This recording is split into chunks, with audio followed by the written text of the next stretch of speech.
Call the Select Board meeting for, my God, what's the date? February 3rd, 2025 to order, and mention that we will be going into executive session and returning to open session no earlier than 6 p.m. May I get a motion? Mr. Chair, I move to enter executive session for the following items. Item A, executive session pursuant to Mass General Law, Chapter 38, Section 21A3, Sealed Pub Restaurant versus Liquor Licensing Authority for the Town of Harwich, where a discussion in open session would have a detrimental effect on the town litigating position, and the chair so declares. And also item B, pursuant to Mass General Law, Chapter 38, Section 21A3, to discuss strategy with respect to collective bargaining for all town unions and non-union personnel, and the chair has determined that an open session would have a detrimental effect on the town's bargaining position. Second. Moved and seconded. Any discussion? Hearing none. Pete? Aye. Don? Aye. Michael? Aye.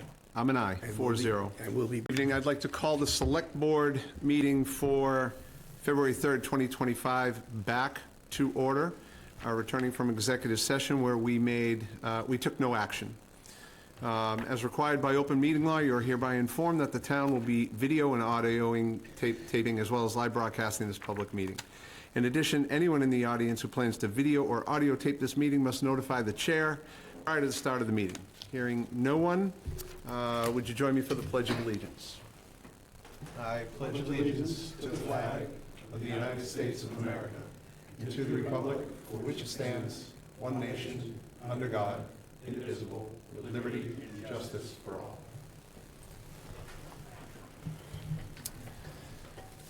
So I'm going to open public comments up to town employees first. If any town employee has anything they would like to speak on, please, Carolyn. Yes. And I think last week I was going to go before you, but I'll. This one's very quick. All right, no fantastic. programs, nothing. Thank you. I just wanted, Carolyn Carey, Community Center Director, and I just wanted to let people know that the carpeting is going in at the community center. The building is up and operational. There will always be a way into each and every room, but we appreciate your time and patience as we go through this project, and it is going well, and we invite you all to come see it. It should be done. The recreation side of the building is completely finished. We're working in the middle section, and then we'll be in the Council on Aging for the rest of the week. But thank you again, and if you have any questions, don't hesitate to call. All the doors will be open. There should not be any problem getting in or out of the building. Thank you. Thank you. And I will add to that I will be holding Select Board office hours this coming Wednesday from 4 to 5:15 at the Community Center, and that's PM, 4 to 5:15 at the Community Center. And if Mr. McCaskill would like to join, that would be great. Before you want. Sorry, please. Thank you, Mr. Chair. I just want to clarify, everybody has the right to do that, but the Select Board never voted to have meetings itself. They're Select Board members' meetings. Correct.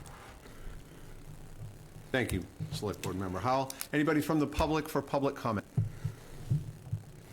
Excellent. Let's move to weekly briefing.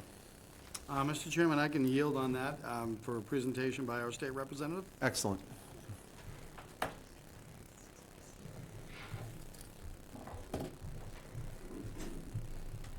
Good evening. Good evening. Thank you so much for allowing me to come in tonight. It's great to see everyone and see some familiar faces and meet lots of new ones. I am thrilled to be here tonight with Grayson Roundtree, who can wave here. She's legislative aide for the 4th Barnstable District, so we're happy to both be here. I'm Hadley Luddy. I have lived, worked, and raised my family in the 4th Barnstable region, actually specifically in Orleans, for about 28 years now. So I was thrilled to enter the race to run for 4th Barnstable representative, and thrilled now to be in office and looking forward to working with all of you. So I wanted to share a little bit about my background and some priorities, and just talk about our availability here for community members to meet with us regularly in the district. I should note that we were thrilled today to stop in at the Harwich Police Department to offer a citation for TJ Griffiths for his heroic efforts for the most recent, terrible accident on Queen Anne Road, and I know you all have honored him as well. But we were thrilled to stop by and tour the station and meet some of the staff and some of the fire staff as well. So that was a great day in Harwich. We're also coming from the Harwich Community Center, where we just held office hours from 4 to 6 p.m. We had about 6 or 7 people stop by. So again, this is something that we will be regularly doing and offering throughout the 4th Barnstable District on a regular basis. Last week, we were in Eastham at the Public Library. Next week, we'll be in Chatham at the Eldridge Public Library. So really trying to make an effort to be out in the community, meeting people where they are, and finding all sorts of different times and hours and locations to be sure that we're working with everyone from young people to seniors to families that can only come to us on the weekends when they're not working. So again, thanks for putting me on your agenda. Just a quick bit about my background.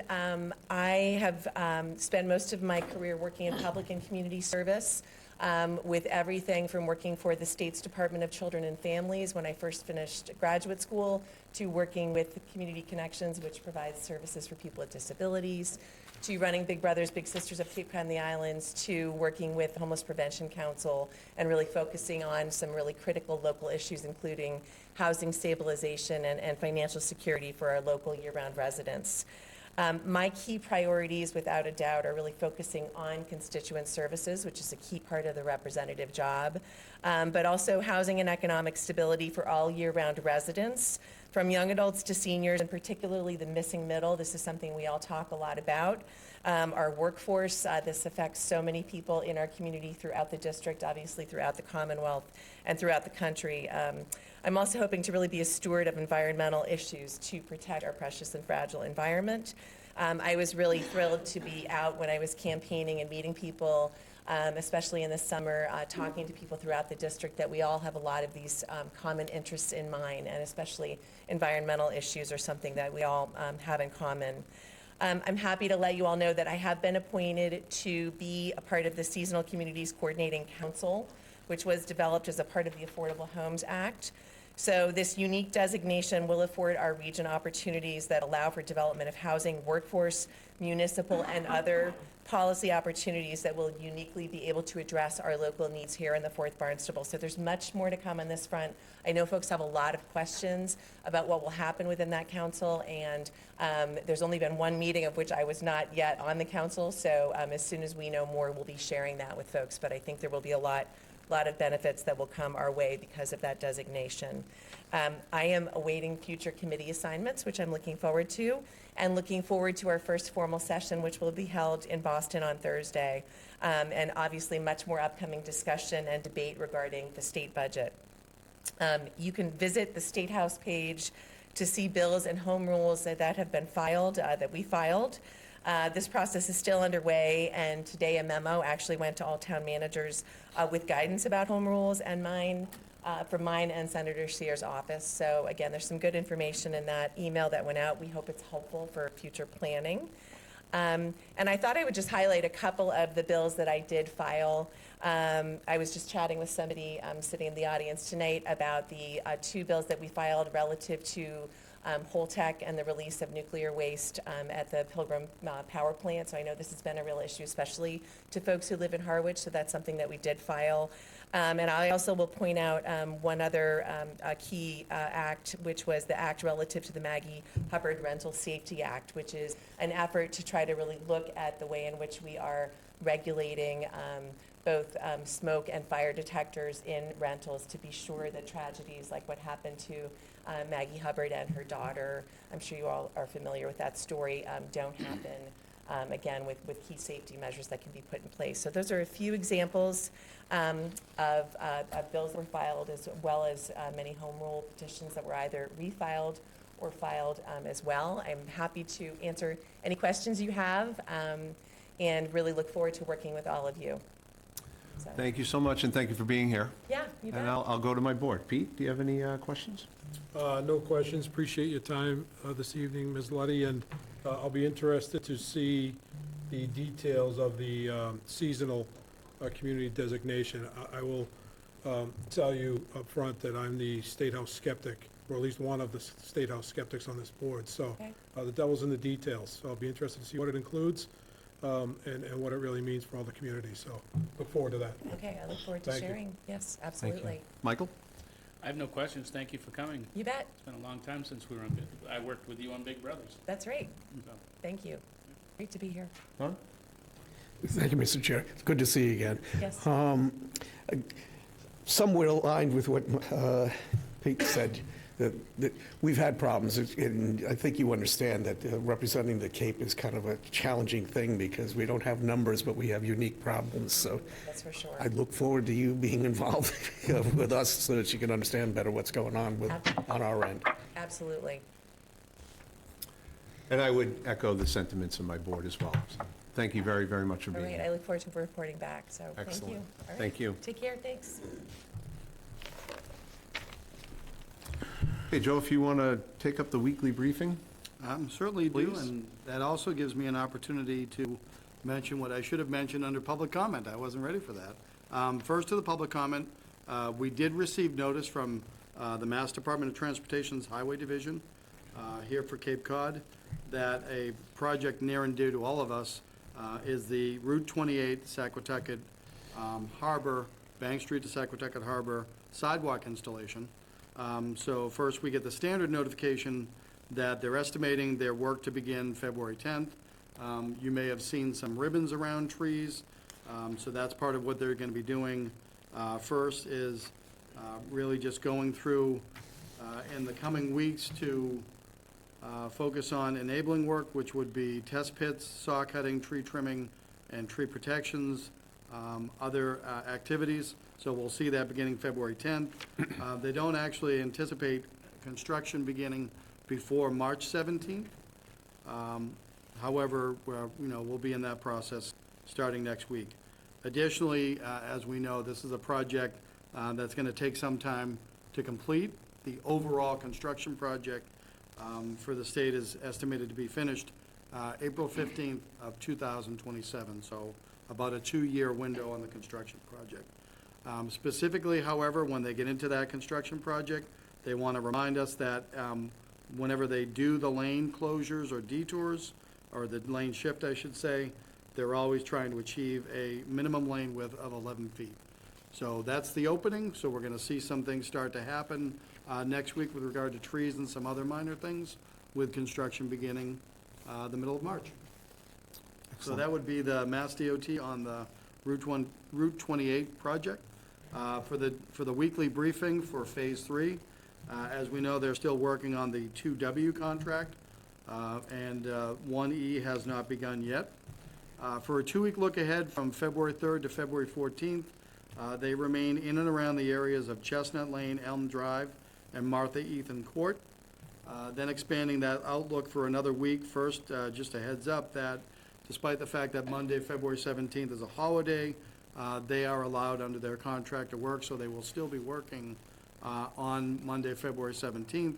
The discussion we had is they're going to be mindful that not everyone's going to be working that day, so they're going to start a little bit later and try to be mindful of the noise.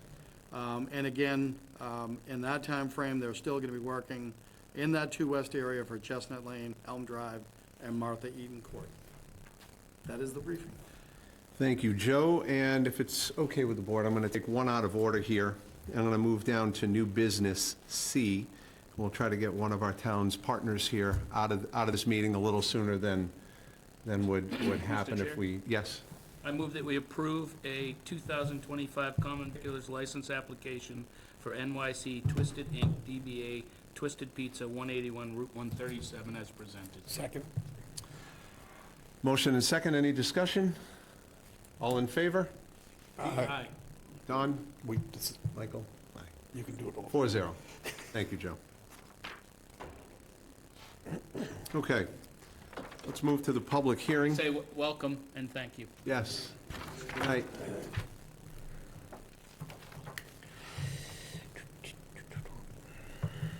Mr. Chair, Please. Town of Harwich Select Board, notice of public hearing, harbor management plan. The Harwich Select Board will hold a public hearing on February 3, 2025, no earlier than 6 PM in the Don B. Griffin Room located at Town Hall, 732 Main Street, Harwich, for the purpose of reviewing a proposed amendment to the harbor management Plan Appendix A. All members of the public having interest in this topic are cordially invited to attend. Remote participation is also offered. Please see the posted agenda for dial-in information. Julie E. Kavanaugh, Chair, Jeffrey F. Handler, Michael D. McCaskill, Donald F. Howell, Peter Pikarski, Harwich Select Board, in the Cape Cod Chronicle, January 16 and January 23, 2025. Thank you, Pete. Mr. Chair, I move that we open the public hearing. Second. Moved and seconded, all in favor? Aye. Aye. 4-0, Joe?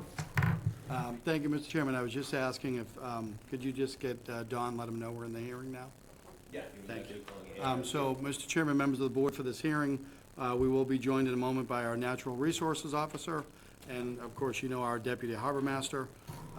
Don's going to be presenting on this because even though it's harbor management plan, it's predominantly related to shellfish and aquaculture. So with that, Don, if you could join us. Evening, members of the board. Good evening. Evening. So this is a proposal from Aquaculture Research Corporation regarding a, State your name, just so we, yeah, Don Yanuzzi, Director of Natural Thank Resources, Harwich. Bill Neeser, Deputy Harbor Master. thank you so much. In reference to ARC's proposal, we were under the impression that they were going to be representing and proposing their plans before us today. Unfortunately, they don't seem to be in the room with us, so I don't know if you want to speak any farther for it, or... Mr. Chairman, there may be folks joining us online Online. as well. Okay. Let's double check. Yeah, Matt, could you just see if there's anybody online who represents ARC? We got Beach Garden Bargain Hunt Renovation, we got Leroy, I'm not sure RW is, or Okay. Burles, and Nick Mitchell. So it doesn't seem like we have anybody online to speak to this. Does the board have any suggestions here?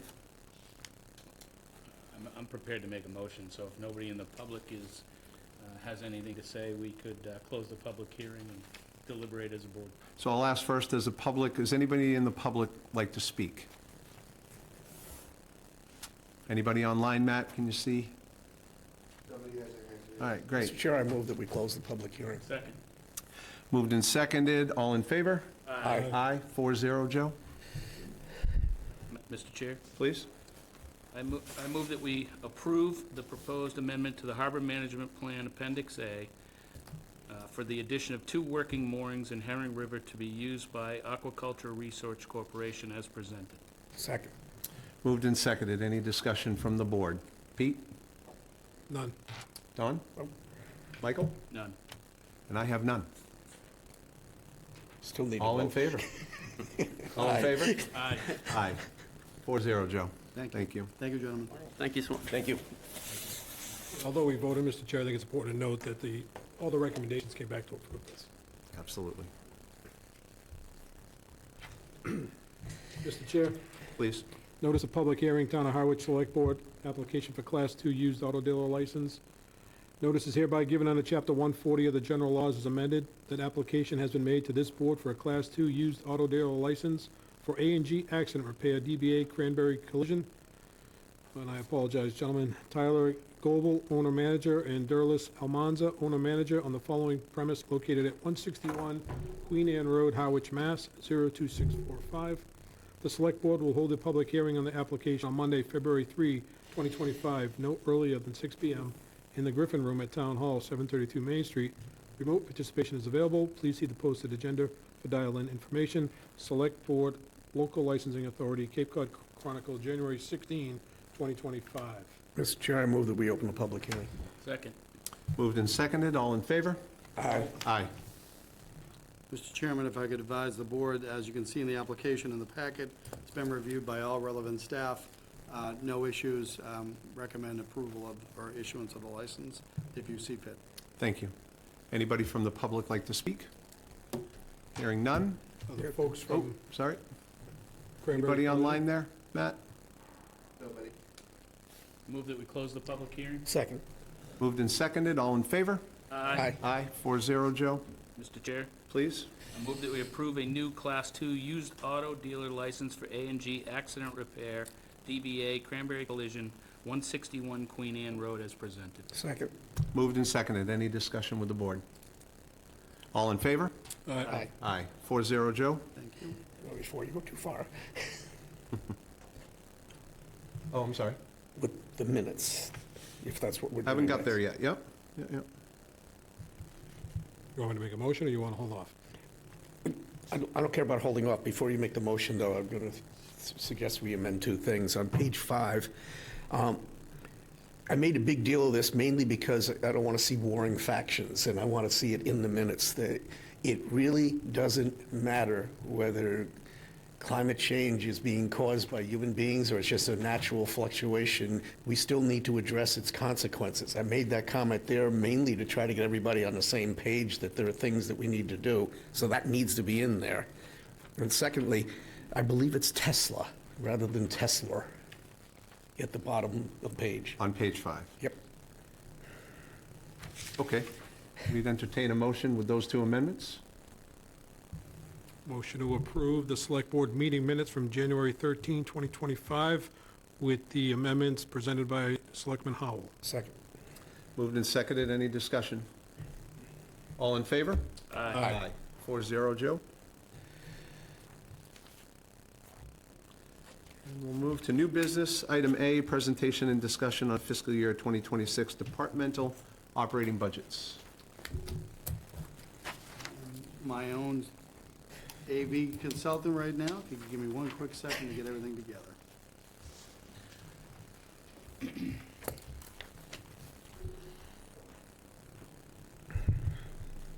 Thank you, Matt. The real AV consultant just helped me with that. I appreciate that, Matt. So, Mr. Chairman, members of the board, and those who are present and may be watching, so what you see on the screen that I'll go through is the fiscal year 2026 preliminary budget. It is meant to cover the vast majority of our costs relating to our day-to-day operations for the town. As you all know, we've been talking about the budget process generally, but also with regard to discussing numbers versus formal numbers and the dates in the charter. So that's why you're hearing a preliminary budget, which is a forecast for the 2025 annual town meeting. And I will talk at the end how we take that preliminary and make it final, and what the next steps that we're going to talk about.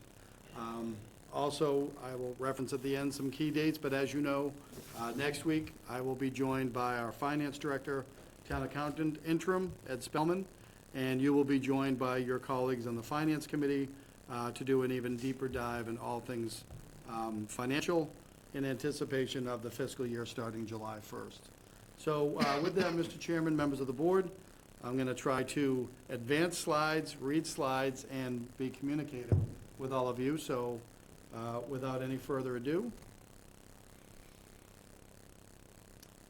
So the words that I take from this slide here and the words that we've heard from Marketplace that I think we should focus on are strong and stable.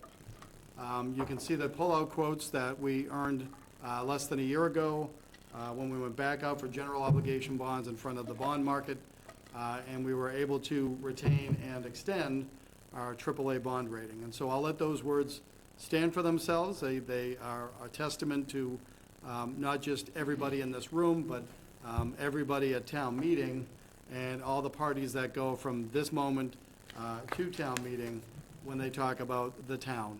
So our strong local economy, our maintenance of reserves, and financial management practices, that is a function that everybody's a part of. And so we should take pride in that strong and stable outlook going forward. So what do we mean by strong?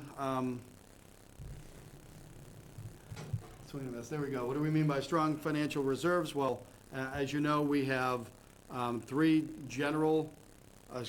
stabilization funds, the general purpose, which is the quote regular one, and the two special purpose stabilization funds that we've developed several years ago, as well as how we handle other post-employment benefits, or the OPEB fund. So as you know, we have been giving investments every year of roughly $500,000 each into the general purpose stabilization fund and into the OPEB fund that typically has been coming from free cash. So you can see the balances that we have. They're strong balances, and I'll give a little bit more narrative on what those mean for us. And I will also tell you that I think the time has come where we can rely upon those strong reserves, not necessarily fund all of them go forward because of how robust they are relative to your policies, but that we can focus on other needs in the budget as well. So these are our reserves, and this is what the bond market, I think, was talking about in that earlier slide. So as we've talked about the budget, you know that we've used a phrase near and dear to our hearts from our finance director several years ago, Carol Capola, of what we have for sources, which is revenue, and what we do for that for uses, which is expenditures. So let's first dive into where we're looking right now in those sources. So as you know, the big portion of this is our tax levy, which you have established back in November with our tax rate of $6.16 per thousand. And so what we're seeing in revenue year over year preliminarily is a growth of just over 3.33%. Other revenue, we see growth of 12.76%. And that ties with the board's longstanding policy on estimated local receipts growth of having a margin between 10 to 15% year over year on local receipts. And so what that means is we have a total forecast growth in revenue, as you can see there, of 3.43%. Now, the delta that you see in the table there is because that is estimated local receipts, which is the 12% growth, as well as other sources. And we'll talk more about that next week when you have the sources and uses breakdown. But you've seen in other years, those are other sources that we have available, separate and distinct from the levy limit, and in most cases, separate and distinct from free cash. So receipts reserved and funds of that nature that we have available. But what we're seeing here is a modest growth, in my opinion, year over year in revenue. So to do a deeper dive in where we've been and what the percentages look like. So these estimated local receipts versus actual local receipts, this is all derived from the Mass Department of Revenue, specifically the Division of Local Services, and this gets reported every year. So these numbers, as we do our estimates, our finance team presents those to the Division of Local Services, and they're queried on them as to why we're assuming that, and they keep an eye on making sure there's not a wild variance year over year. Now, in doing that exercise, we can see that we have significant difference between our estimates from one year to what we actually bring in. And so there's a reason for that, and that comes back to our robust local economy. So you can see that we've been averaging 17% difference between estimated and actual year over year. I'm going to do a deeper dive in a moment on some of those estimated versus local receipts. And again, this is still trying to tie into the select board policy of maintaining a 10 to 15% margin between estimated and actual local receipts when developing a revenue plan for the coming year. And that phrase is drawn right from your free cash policy.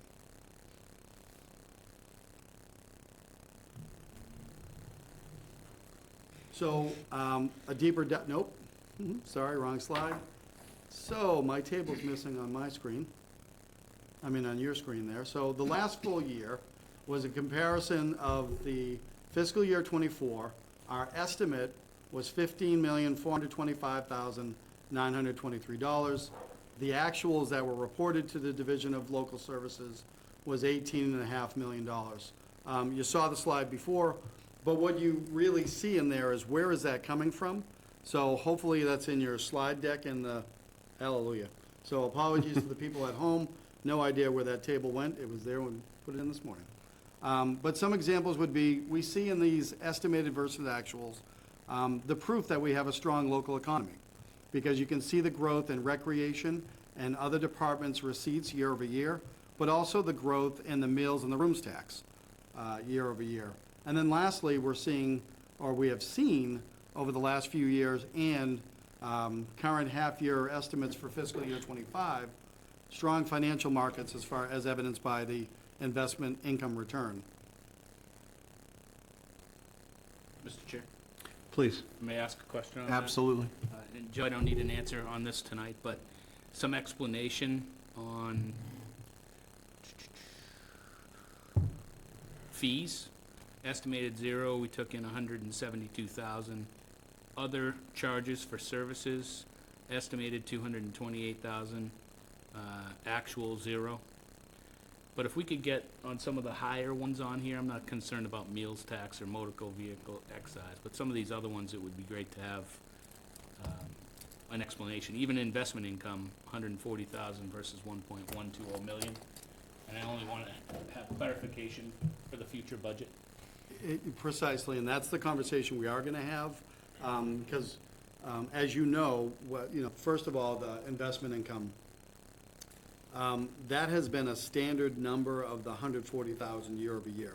So I get why we've had that in the finance group. You never want to pick the wrong year where the market, goes lower.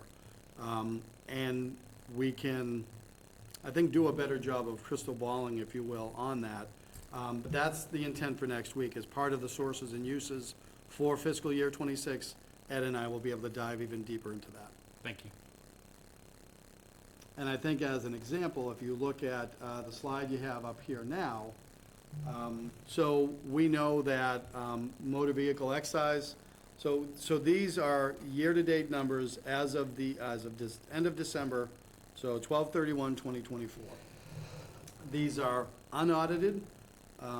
Ed will explain next week that as we go through the audit process, it just means that they may change slightly, but I think it does paint a picture for us presently, insofar as, we know that motor vehicle excise, it's a third quarter billing typically.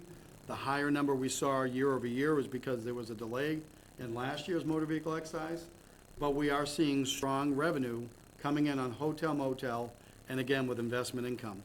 And so I would want to rely upon this chart, and I think that's why board members were looking for, mid-year analysis of those funds. And as we get them for third quarter, as we're getting through the budget process, heading to town meeting, we'll share those numbers as well, because those are real-time numbers that are coming in. So you can see what we're basically exceeding forecast with hotel motel and investment income. We are at forecast on fees, recreation, other departments, licensing, fines, forfeitures, and miscellaneous reoccurring. We are below target on trash fees. Now, we know that there was a change in the trash fee mechanism, but we saw that in fiscal year '24. The expectation would be that we'll see an uptick, but if that trend continues, that one line is going to come in below forecast. Again, overall, what we're talking about is we're watching the 15 million to make sure that we don't vastly exceed it, because that's the first factor that goes into free cash.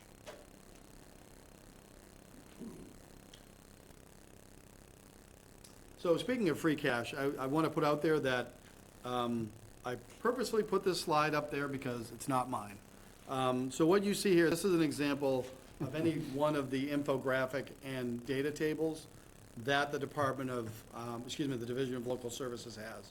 So when you want to talk about free cash, we know, because we all got the email last week, that our free cash was certified at the dollar amount that you can see up there, which I think ties right into what Eric Kinshirp was expecting. I know he was talking somewhere between 5 and 7 million, but he thought that it would come in just around 6, and there we are. More importantly, it exceeded my estimate. I always want to be more conservative than the finance folks when I'm anticipating funding sources for capital and other articles. But the DLS is a great resource where anytime we're reporting stuff that first goes to the board, then to the state, they do a great job of compiling all of this so you can see how we look compared to ourselves year over year, and you can see how other towns are looking in similar categories. So I always recommend that folks rely upon that. So that's at mass.gov, and then you would just do a search for Division of Local Services, and you will find their infographics tab. So we can see that. Joe, excuse me, Don? I'm sorry, Joe, but That's right. I before, can breathe and sip. before we get into that, especially looking at the other table, motor vehicle excise tax, I just want to be clear with the public that there was a misalignment, if you will, of the bills that were paid. So they were paid, but they were paid in a different fiscal year ultimately. So I would expect by the end of this cycle that it will all shake out and get back to some sort of sense of normalcy so that the free cash doesn't wind up relying on one year being too high and one year being too low. I think you'll hear precisely that next week from Mr. Spellman. Thank you. Thank you.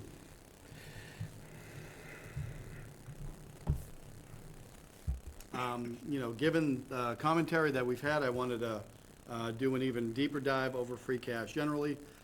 So there's a couple of things that are in play here, and again, this was derived right from the Division of Local Services, their tables, so that chart you saw before, they do a 5-year look on that one particular screen, and on another screen, you can go back to, I think their data sets go back to as early as 2007, if I'm remembering correctly. But, excuse me, what we're seeing here is, first of all, when do we certify free cash? And the reality is there have been trends and ebbs and flows in how we do that. So you can see that back in the middle of the 21st century, if I can say it that way, you can see that there was a certification in January, but then we were able to get it done for the next fiscal year, same calendar year, different fiscal year, but in the fall as we would hope and expect.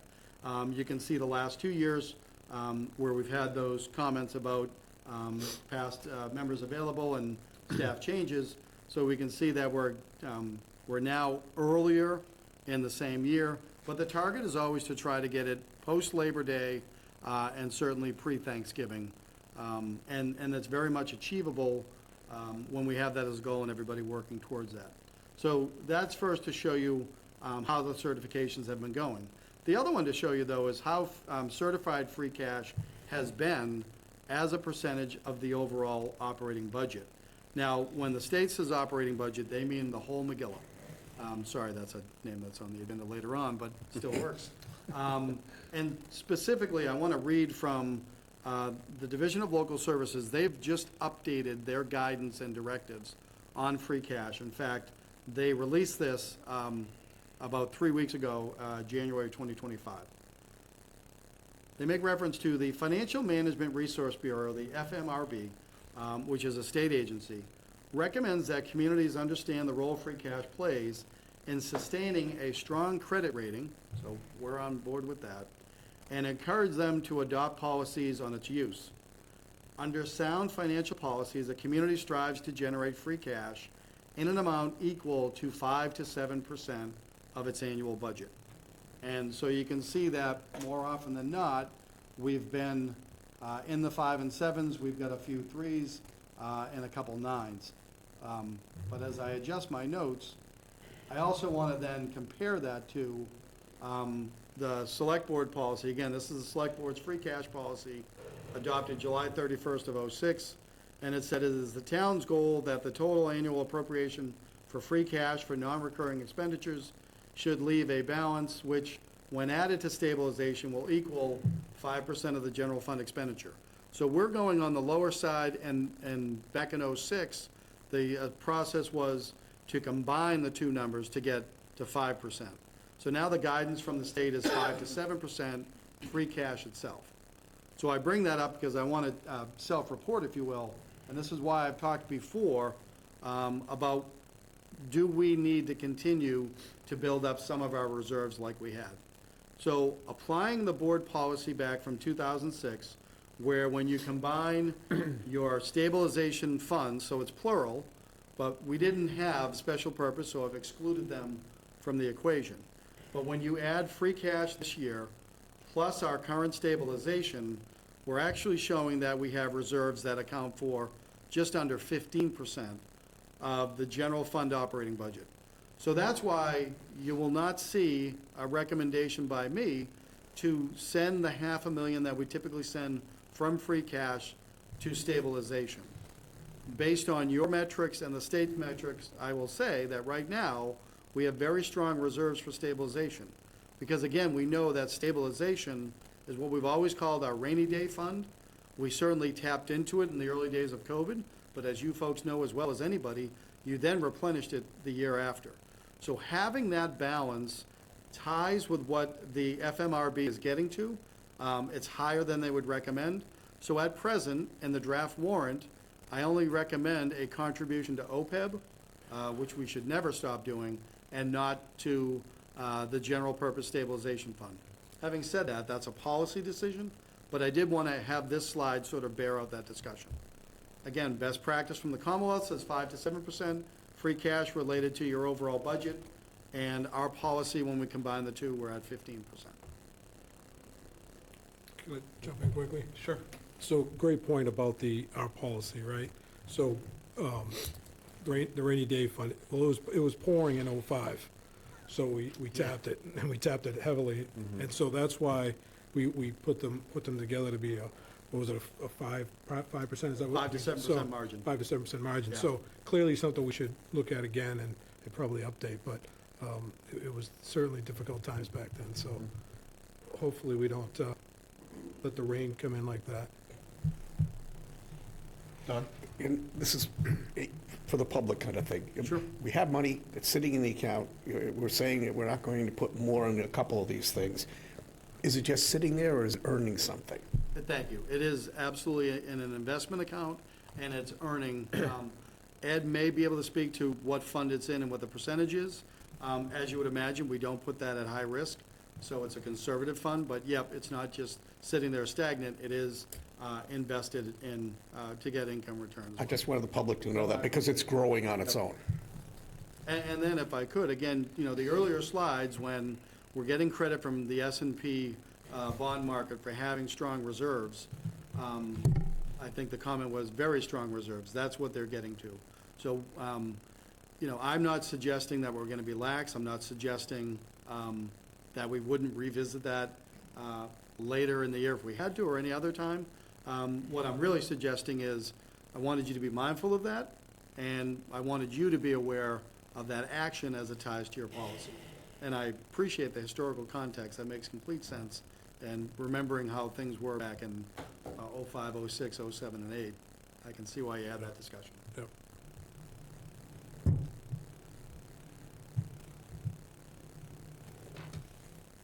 So speaking of potential use for free cash,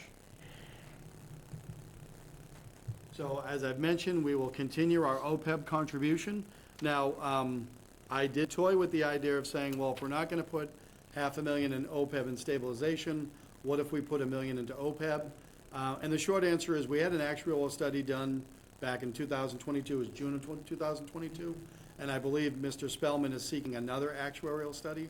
It's good to do them every so often. We can certainly do that. I would recommend right now that we yield and simply do the $500,000 contribution to OPEB as we've been doing. Again, the bond markets are aware of that. They've certified, or they've validated, I should say, that action.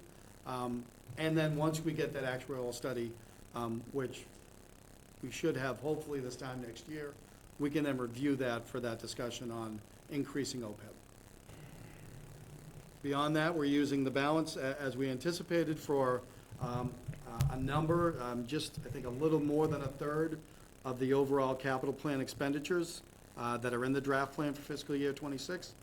And some of the other standard articles, we support the Cultural Council, we've supported the other libraries, being the Chase Library and the Bank Street Library, and so that's where we get those funds. They used to do it by petition. As you know, we sort of incorporated that into our own warrant 4 years ago, and those are the dollars that are available. I'm always open if anybody wants to increase those numbers. I think they're great uses, but right now, I think the parties would be satisfied because these have been their requests year over the year. So then with that, we can see how much goes into the potential uses. So we have remaining balances, a remaining balance for other uses. And as I've been saying before, other uses are typically articles in the warrant that require an appropriation that are not operating budget. So I want to emphasize that we do not and will not use free cash to balance our operating budgets. I think everyone understands that that's the worst thing you can do, and that runs contrary to the free cash policy that I was just talking about. So we'll have some free cash money available if there are appropriating articles. One of the appropriating articles I'll tell you about is an effluent recharge study that GHD or engineers are requiring. So we have been sending flow to Chatham. Remember that flow is going to come back to us, as recharged effluent, and so we have to establish a mechanism by which that's coming back. Mr. Chair, Please. and it may come back to us. It may not, but it may come back. Thank you. And point being, the engineering firm says it's about time we've started studying that. You'll see a draft article on the 18th that they've written. I think the cost they're looking for is $150,000. That is something that we could use for free cash. I would also argue that we have our special purpose stabilization fund for all matters wastewater, so we could rely upon that. Point that gets born here is that we're not relying upon the levy for those types of actions. One further question? Please. And now that you've brought it up, maybe now's a good time to check with Chatham and see if they have any idea where their effluent is coming up. Because if it's coming up in the Sound, which was one of the original thoughts, then more than likely we're never gonna have to take it back. So it'd be great to understand where they're at now with the additional flow. Excellent. I can follow up with GHD because, well, they're helping Chatham with that as well. Good to move on? Please. But now, believe it or not, we're, Oh, sorry, you need to come to the microphone if you'd like to speak. I'm sorry. I just have a quick question. And if you wouldn't mind, just state your name for the record. Jeff Lang, resident of Riverside Drive. I just was curious why there's never a conversation about like reducing excise tax by $1.4 million a year, or doing something that isn't adding expenses, that you actually say, you know what, we didn't need a 14% hotel tax. We can do a 13. Just for conversation, I'm not sure when you see such consistent 7% free cash, it's not free.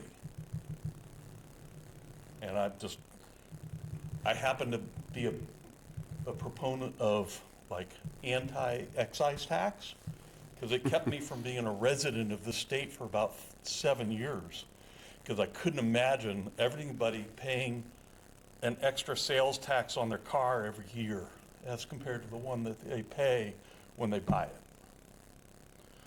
And it insulted my intelligence that I had to keep paying that.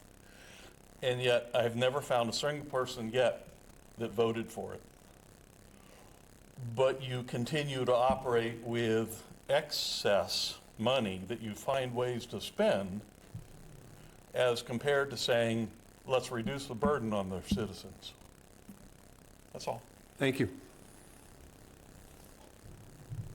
Keep rolling. thank you. So I went back to this slide because, this was the discussion on sources or revenue. So now we're going to dive into anticipated expenditures or uses in fiscal year '26. And you may recall in past iterations of the sources and uses, you'll see that we talk about recap items. So that reference is to the tax recap process that the town clerk in Lake Fall, the finance director as the town accountant, and every now and then perhaps the town administrator to try to explain, goes through the process of doing the tax rate recap certification, as the Board of Assessors will then come to you to set the tax rate. And so this is the opening of some expenses that we are aware of, and how they're looking for the forecast presently. So when we talk about state assessments, this is the corollary to what we get in free cash. So you can see that our assessments that go, and state assessments, a little bit of a misnomer. It's actually state and regional assessments. So those bills that we pay Barnstable County and/or Cape Cod Commission, they're considered state assessments because you pay to the state and they circle it back to that group. So we're seeing a 2.65% increase right now in the governor's budget on state assessments.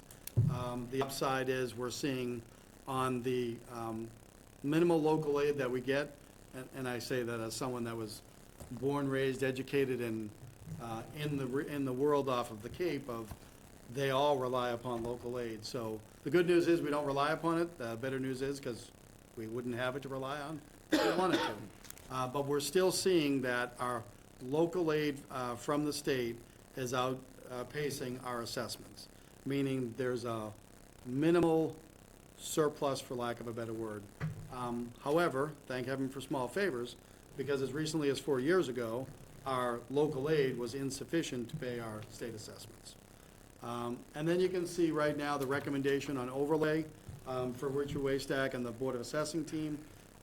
While we are on track to expend $384,000, the recommendation is to set aside $250,000.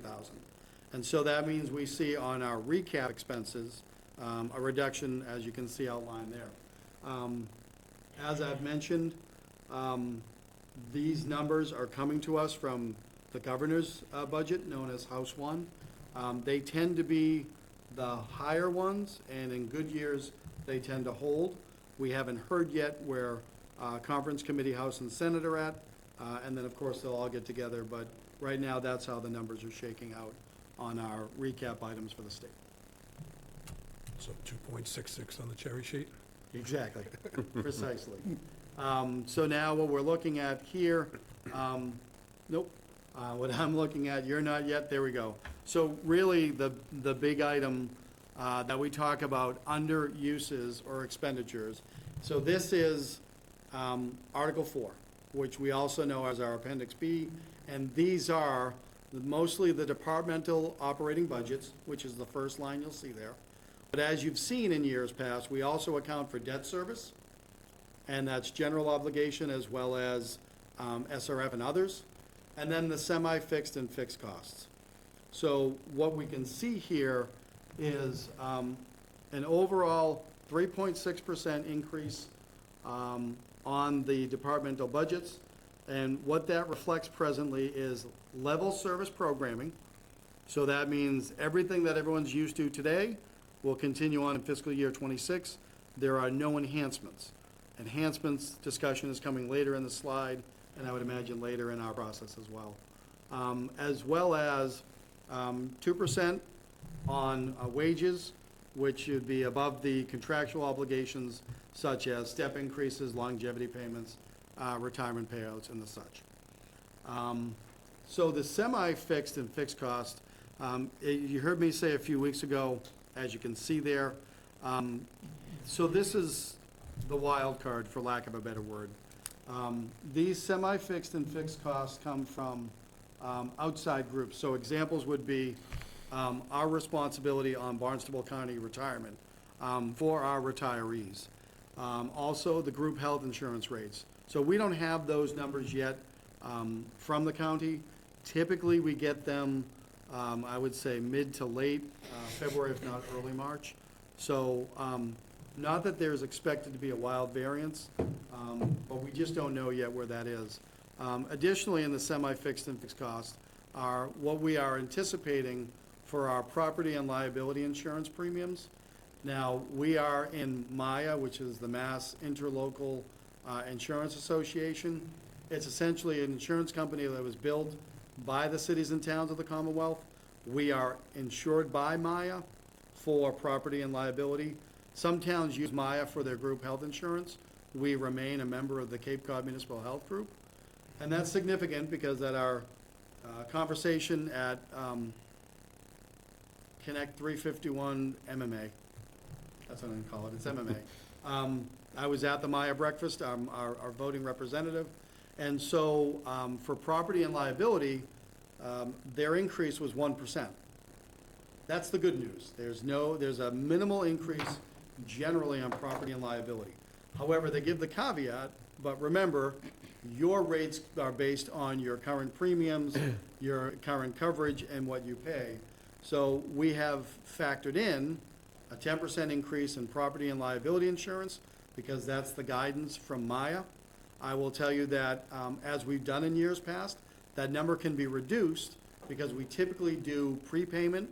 One of the first things we do on the first day of the fiscal year is pay our premiums up front. We get a discount. The discount is anywhere from usually 1.5% to 2.5%. I suspect the discount may be that 1% that they were talking about. In any event, 10% on property and liability insurance, is a solid number.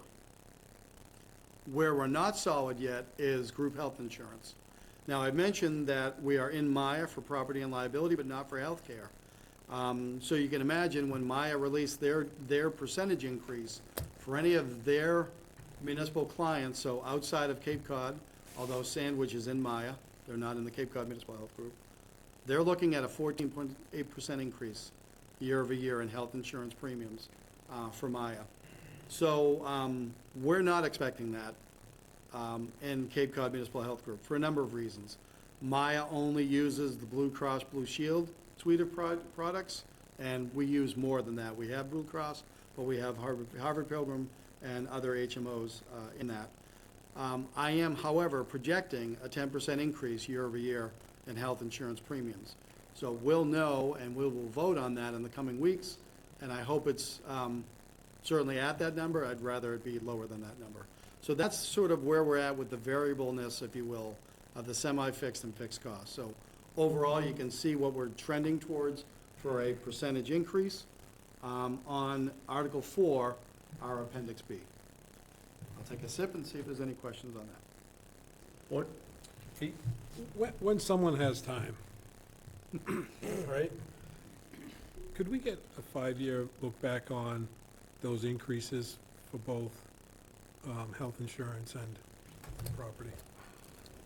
What was the percentage increase year over year for the past 5 years? So we should be able to do that. I will tell you that my concern in the past was Cape Cod Municipal Health Group, there were years when their reserves were so robust that they offered 0% increase in health insurance rates. I'm opposed to that. I think we're better off assuming a 2 to 2.5% minimum. In any event, we all benefited from that when it happened. But there was a year when we were given the choice of a holiday. And so Harwich was one of the few towns, Carol Capola and I discussed it, we gave it to the board and we opted. We opted to not have that holiday so that we had 12 months of data, so that the next year when the rates went up, we didn't feel it as much as other towns. So you'll see that, but we should be able to capture past years' health insurance increases year over year, as well as property and liability. Excellent, thank you. Yep. Anyone else? Don? I'm good right now. Okay, thank you, Joe. Thank you. Mr. Chairman, Yes. Richard Waste, if I may, a question to the town administrator. Please, thank you, and hi, Richard. Good evening, all. Just a quick question. I see that the overlay account, the budget shows for a reduction of close to $150,000. And my concern with that reduction is that we have 2 articles in the town meeting. One is an affordable housing and a HEROES Act for our veterans, both which will draw funds from the overlay account. And as you know, if the Board of Assessors does not need those funds are directed back to the town, voted every year. So I just wonder why the reduction from the overlay. Mr. Chairman, through you, if I could. Please. Richard, thank you. I was told that that was a conversation between assessing and finance. I can tell you that that's where the overlay as an expense comes in. However, I believe we were also budgeting the overlay contribution, if you will, you know it better than I do, rather than being $400,000, also being $250,000. So that's something that Ed Spellman and I will go over again with Carly to make sure we capture that correctly. You're on mute, Richard. Hold on, Richard, you're muted. I said, thank you. The Board of Assessors will also address that at their next meeting. Thank you for the answer. Thank you. Anyone else online? Okay, thank you, Joe. Voice of God. Yeah, all right. Just waiting for that to come back up for everyone else to see. Thank you, Matt. So of course, we can't talk about uses or expenditures without getting into the third component. So this would typically be what you see, and I don't know what's going on with my slides. There's 2 tables missing. But fortunately or unfortunately, you can see the bottom line. But typically, Article 4 is our departmental operating budget, and the items I just mentioned. Article 5 is the Monomoy Regional School District Assessment, and then Article 6 is the Cape Cod Regional Vocational Technical. So combined, we're looking at a 7.2%, 2.8% increase year over year. As of last week, these are all draft numbers coming from both school systems. However, for Monomoy Regional, we see an increase year over year of 8.07%, and that's due in large part to an operating budget increase of over 10% year over year. For Cape Tech, it's a simpler equation. As Bob Sanborn has eloquently stated, we have less students, therefore we pay less money. So for, year over year. So for the operating budget for the tech, we see a reduction of just under 1/3%. And for their capital, just the way it rolled out, we see a reduction in their capital year over year, and that's as they're paying down their, mostly their new school. Again, these are draft numbers. These numbers were both offered last week. But as we know, those entities and those public bodies go through their process. But that's a big part of what takes that number and gets us closer to an $80+ million corporation. And I apologize, I know that in the packet, those tables are there, so I apologize for the projections. So then we come to proposed enhancement of services. So in fairness to everybody, I did want to project them. I did want to show the total dollar amount. And again, I've reminded everybody that based on the board's general policy statement from last fall, we'd be looking at trying to balance out what I took it, and I'd look for more guidance, but is if we had an increase in, say, personnel costs to support an enhancement of service, there would have to be a commensurate reduction in personnel costs somewhere. So if that was the intent, or if it was just overall, regardless, right now, we have a balanced budget. We have a budget that provides the services that I think everyone's expecting and hoping for. That's not to say that these are not valid requests, but at this point, they're not included in my draft budget or my preliminary budget, not the least of which is every one of these are personnel-driven. So every one of these, I think, without exception, is also going to require collective bargaining negotiation between the town and the relevant associations. So as of right now, that's the statement, just under $500,000 for enhancement of services. I'm not saying they're not valid. On the contrary, as we discuss this going forward, there may be one or two, or perhaps all of them, that we can incorporate. But at this point, for the preliminary budget, they're not in Appendix B, Article 4, in the numbers I presented earlier. Thank you. Hold one sec, Joe, if I could interrupt. Yep. Don? Thank you, Mr. Chair. Pete and I collaborated in the discussion about offsetting. And for my own part, what I did anticipate was it would be salary to salary because there's a different dynamic going on. Other expenses don't have as many things associated with it, like step increases, contract language, healthcare. So it would have to be something that is dynamically the same as what we're offsetting. Thank you. I appreciate that information. Mr. Chair. Yep. Michael?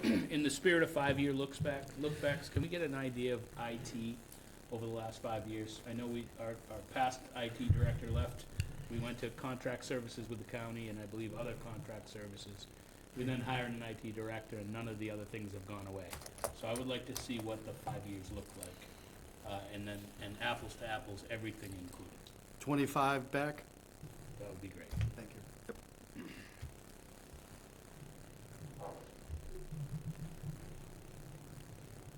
And if I could, Mr. Chair. Yes. So to Don's point, these numbers are strictly salary.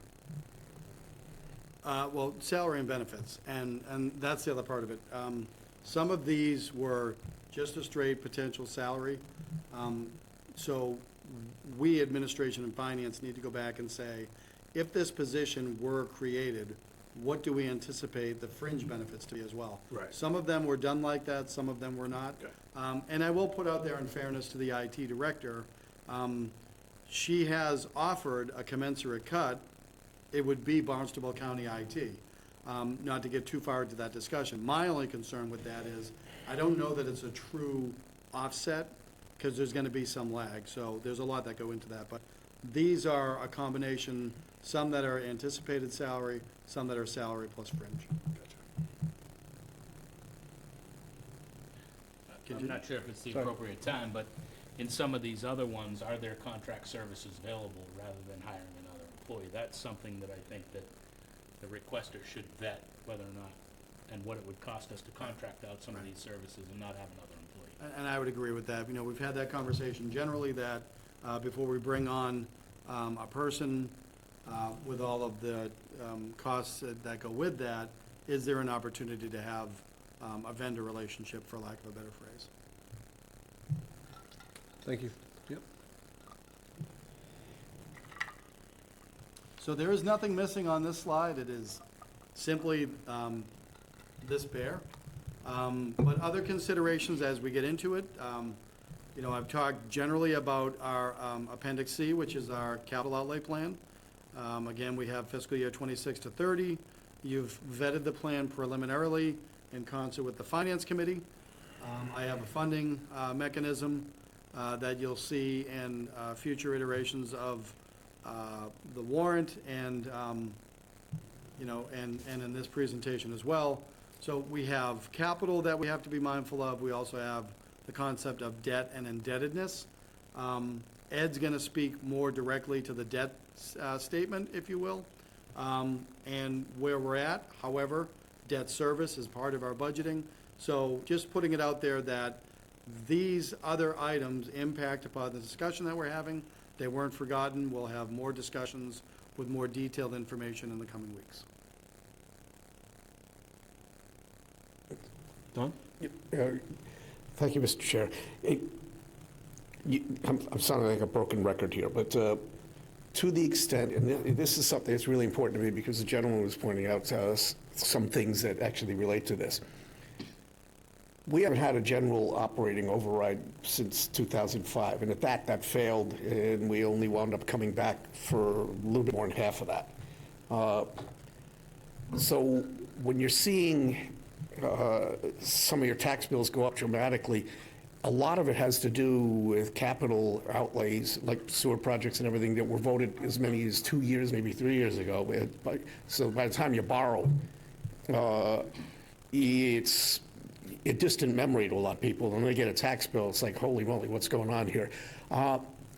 That's something that I'd like to continue to be more transparent about, is like, okay, so what do we have is not borrowed, but it's out there as an obligation because we agreed to do it, and we're going to contract for it, we're going to start paying for it, and you're going to see it in the bill.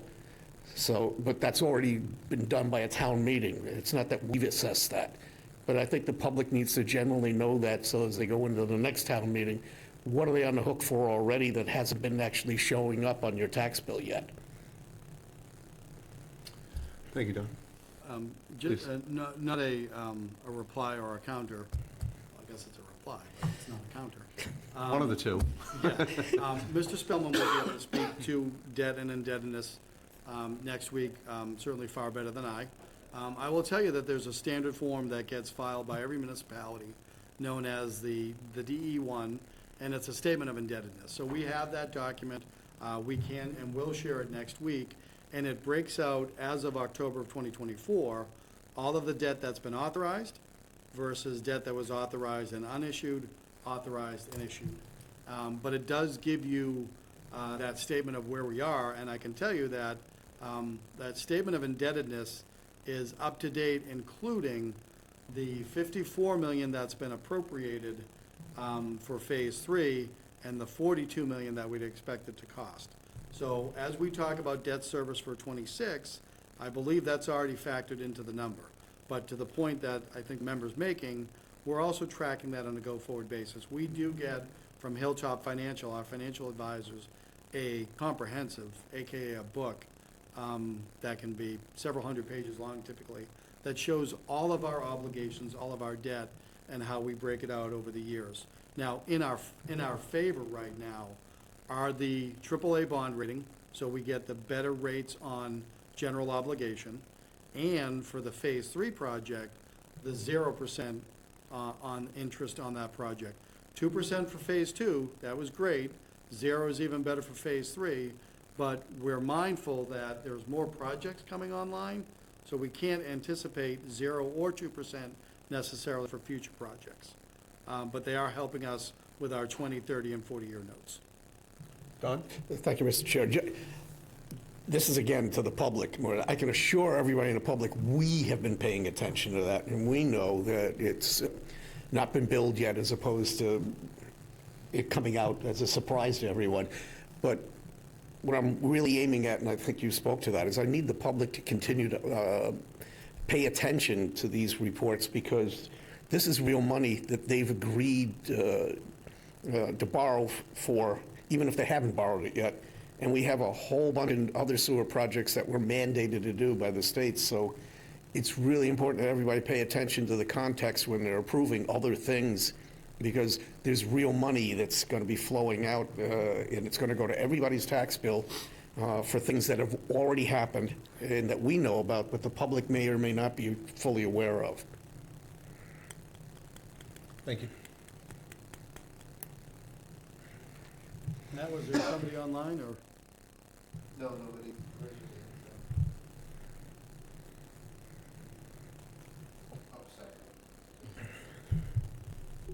All right, thank you. So then, next slide you'll see, or you won't. So there are some embedded tables that apparently I did not embed them properly for PowerPoint. I apologize, but the capital outlay plan, what you would have seen is just a recap of the 5-year plan that is in the Appendix C. It has not changed from your discussion jointly with the Finance Committee in the middle of December. So, you know, the budget year, if you will, for that capital plan is fiscal year '26.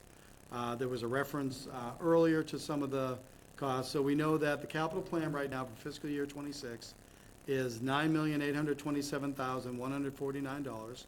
So $9,827,149. So that is 17 projects from 10 departments, and every one of those projects has a distinct funding source. So hopefully, nope, wrong one, Joe. So what you can't see there are the funding sources that we do have, and again, they are outside of the levy. Now, I will say that with the exception of debt exclusions potentially for fire engines and a fire engine and equipment, so it's ambulances and a pumper, and if we're resuming the debt exclusions for road improvements, as was done in years past. The road improvements, we handle that authorization to borrow by combining it with Chapter 90 funds. We have been running at just under $700,000 a year. As you may recall, in fiscal year '24, we got what the executive branch of our state government calls the fair share, and so that dollar amount put us over $1 million for road improvements. But if there are debt exclusions for the ambulance and the pumper, as has been in the past, that would be borne by the levy. Even though it's excluded from the levy, we'd be using tax money to pay that debt unless it's directive to go in a different direction. Be that as it may, I've talked about other sources, $351,000, debt exclusions being $3.1 million, borrowing for the golf course, $2.5 million, but that is not going to be paid. It's going to be excluded from, or if it needs to be excluded, it will, but we're not going to use tax levy for that. They have that receipts reserved account, the Golf Improvement Fund. It would be a 20-year note, and they have sufficient funds now and in the future to pay that down. And again, when you combine that with a AAA bond rating, it's a really good scenario if we're okay doing the project. And then, of course, the last part of that was free cash. Again, apologies to the audience. I know it's in the packet, and nothing has changed in the packet. Don, did you have something? No, I was just going to say it's comforting to know what that special purpose fund is now, so that we can tie it to the fees and everybody understands where it's going. Mm-hmm. Thank you. At the risk of showing yet another slide that I don't even think we can call them slides. does not have, we do, there we go. That's a slide. Now there's a slide. So, yeah. That right there is a slide. Well, there's copious notes that I can see. So again, going back to those other things, so here's just an example from the Division of Local Services. So, and it's not the document that I would rely upon, going back to Member Howell's commentary earlier about issued and unissued. However, this is what the Department of Revenue shows for the town of Harwich. So what we're looking at is current reported data, which was as of October 1st, 2024, and that was that statement of indebtedness that I mentioned.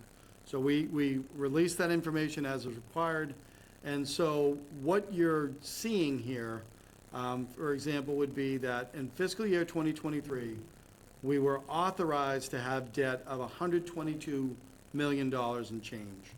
And I don't say that to be flip, I can read the full number, but it is 122 million versus fiscal year 2024, 118.5 million. Now, I say that because the fiscal 2024 number, it's my understanding, included the debt related to Phase 3. So you're seeing debt that was coming off and debt that was added. But of that, so if I'm reading this chart correctly, of that, we had the $54 million. So again, that was the appropriation. The borrowing is 42, but the borrowing is less because if you remember, there was about 5 million taken off the top. So we're aware of 54 million that we could have borrowed. So that's what we were authorized to borrow. That's why that number is in the 118.5 million. But the actual debt service, and that's why you can see it going down from 25 to 26, we've only borrowed $100,000 as of this statement. So we're not gonna borrow the full 54 million, but we're authorized to, so that's the larger number. Now, and again, I'm gonna probably stop, digging the hole that I'm putting myself in and rely to Mr. Spellman, but the other number that corresponds to this is we have been authorized by the voters of the town, fiscal year 24, to assume debt of 118.5 million. The allowable capacity that the state allows is a number almost double that. Now, I'm not suggesting that we've got hundreds of millions of more that we could borrow, but what this gets to is the bond market calling us as strong and stable an outlook because we're nowhere near the cap, and even though we're authorized to borrow up to that 118.5 million, the 54 million that went in there is far lower, and the payments are 0%, and there's loan forgiveness. So the overall point I'd want you to take from this is how our statement of indebtedness looks to the Commonwealth of Massachusetts, looks to the Department of Revenue as of October 1st.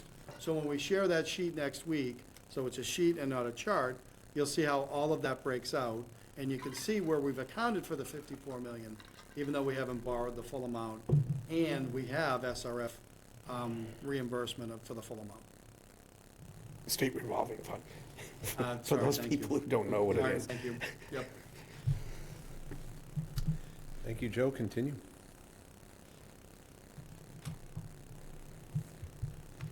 Fingers crossed. No chance.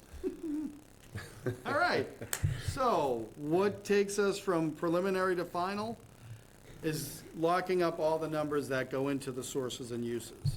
And again, that means getting data from other parties on our semi-fixed and fixed costs, mostly from the county.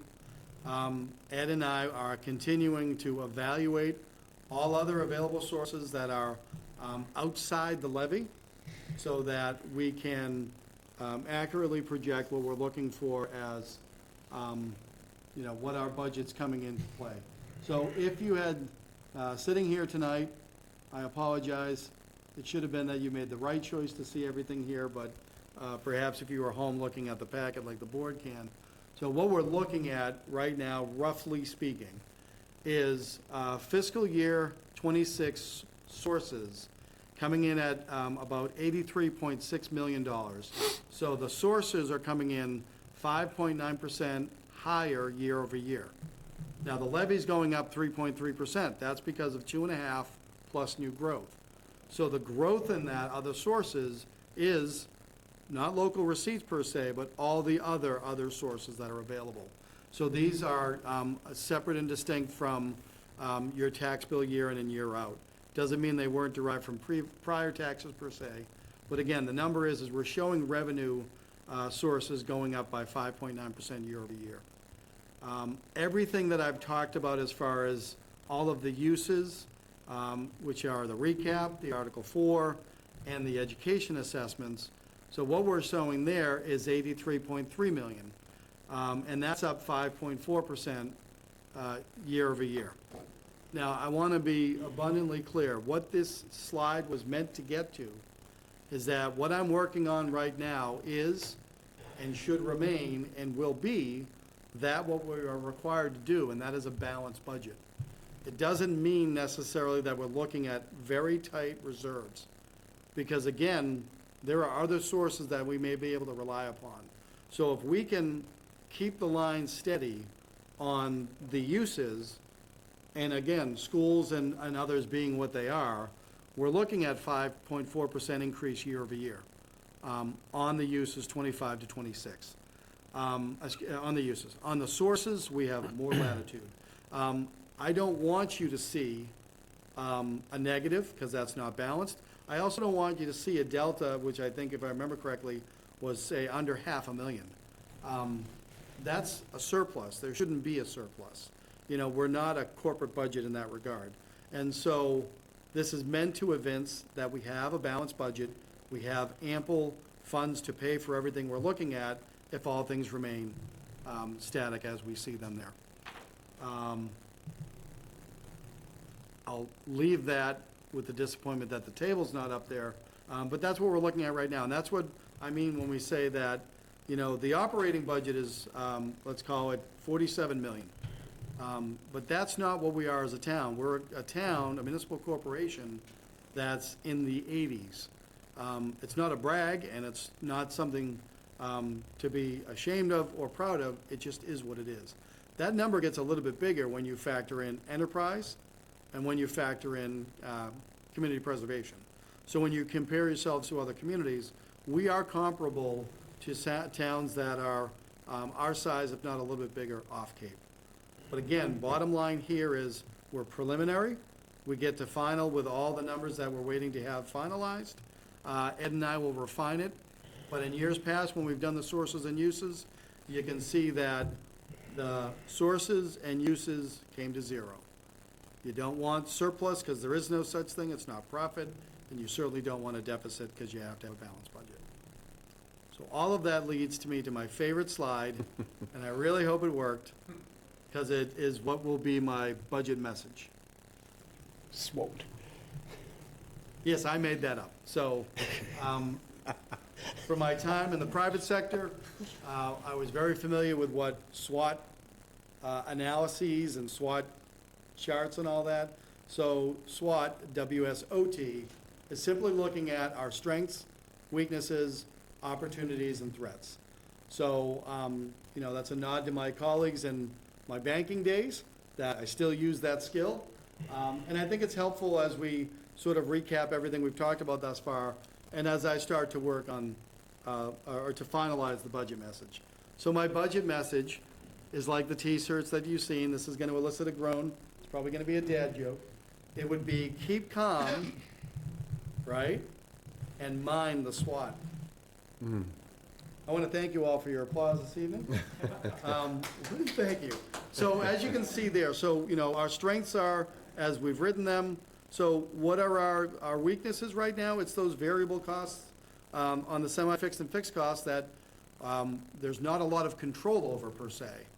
Opportunities, well, you know, we have strong reserves, and we have an opportunity to have a strong budget in fiscal year '26, because even though I talk about it as an opportunity, I'm worried about the threats that are around the corner. I'm worried, not worried, sorry, let me strike that. I'm not worried per se, but I'm focused. As much as I feel like fiscal year '26 is going to be a solid, stable year, I'm concerned about fiscal year '27, and that's what I talk about, the threats. We're hearing that, you know, state revenues may not be coming in to forecast where ours are locally, so that's going to impact on next year with local aid and other. and we just don't know where the national economy is going to be. New administration, new discussions and things that are going on there. So those are our perceived threats. So my budget message specifically is, well, first we recognize what the board had requested. Your general policy statement, the nub of it, if I could take a portion of that, was that the board desires a level service budget that helps maintain our AAA bond rating and is within the Proposition 2.5 limits, without the need for a general override for fiscal year 2026. So I'm pleased, but I'm not bragging because I'm doing my job by keeping it to your policy statement. Everything I've presented thus far meets exactly that. Because of our reserves, that should help us maintain the AAA bond rating. As was mentioned before, we do debt exclusions, and that's the smarter way to do your borrowing questions, if you will, but we do not rely upon general overrides as was done in the distant past. So my message then is, while we have strong reserves and a stable outlook in terms of our finances locally, and we expect a relatively stable local economy over the coming months, we need to be wary of future effects should the state and/or national economic outlooks begin to erode as early as middle fiscal year 2026. Present variables and some fixed and semi-fixed costs for future year 2020, for fiscal year 2026 can be classified as potential weaknesses. The outlook for fiscal year 2026 appears solid, with the potential for less stability in fiscal year 2027.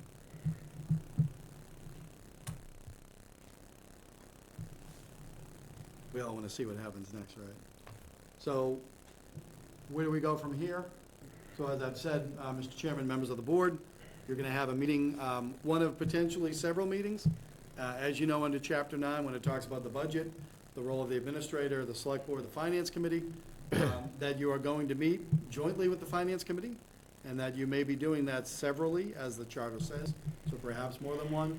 But next week, we're going to do a deeper dive with, like I said, my colleague in finance, Ed Spellman, and I, giving you essentially all the data reports that go with that. Now, again, I want to put a warning out there. Right now, given where we are in the budget process and all of the accounting, what we presently have available are reports in the Munis format. However, Ed and I are very familiar with it, and we can speak to it. And I'll also, in given time in the coming weeks after that, Ed and I can certainly reposition those through Excel, Microsoft Excel, to be something that might be easier to the civilian and executive mind. So after that, we will have, as I've told you, Mr. Chairman, members of the board, I have a draft town meeting warrant, except I don't have the word warrant in there.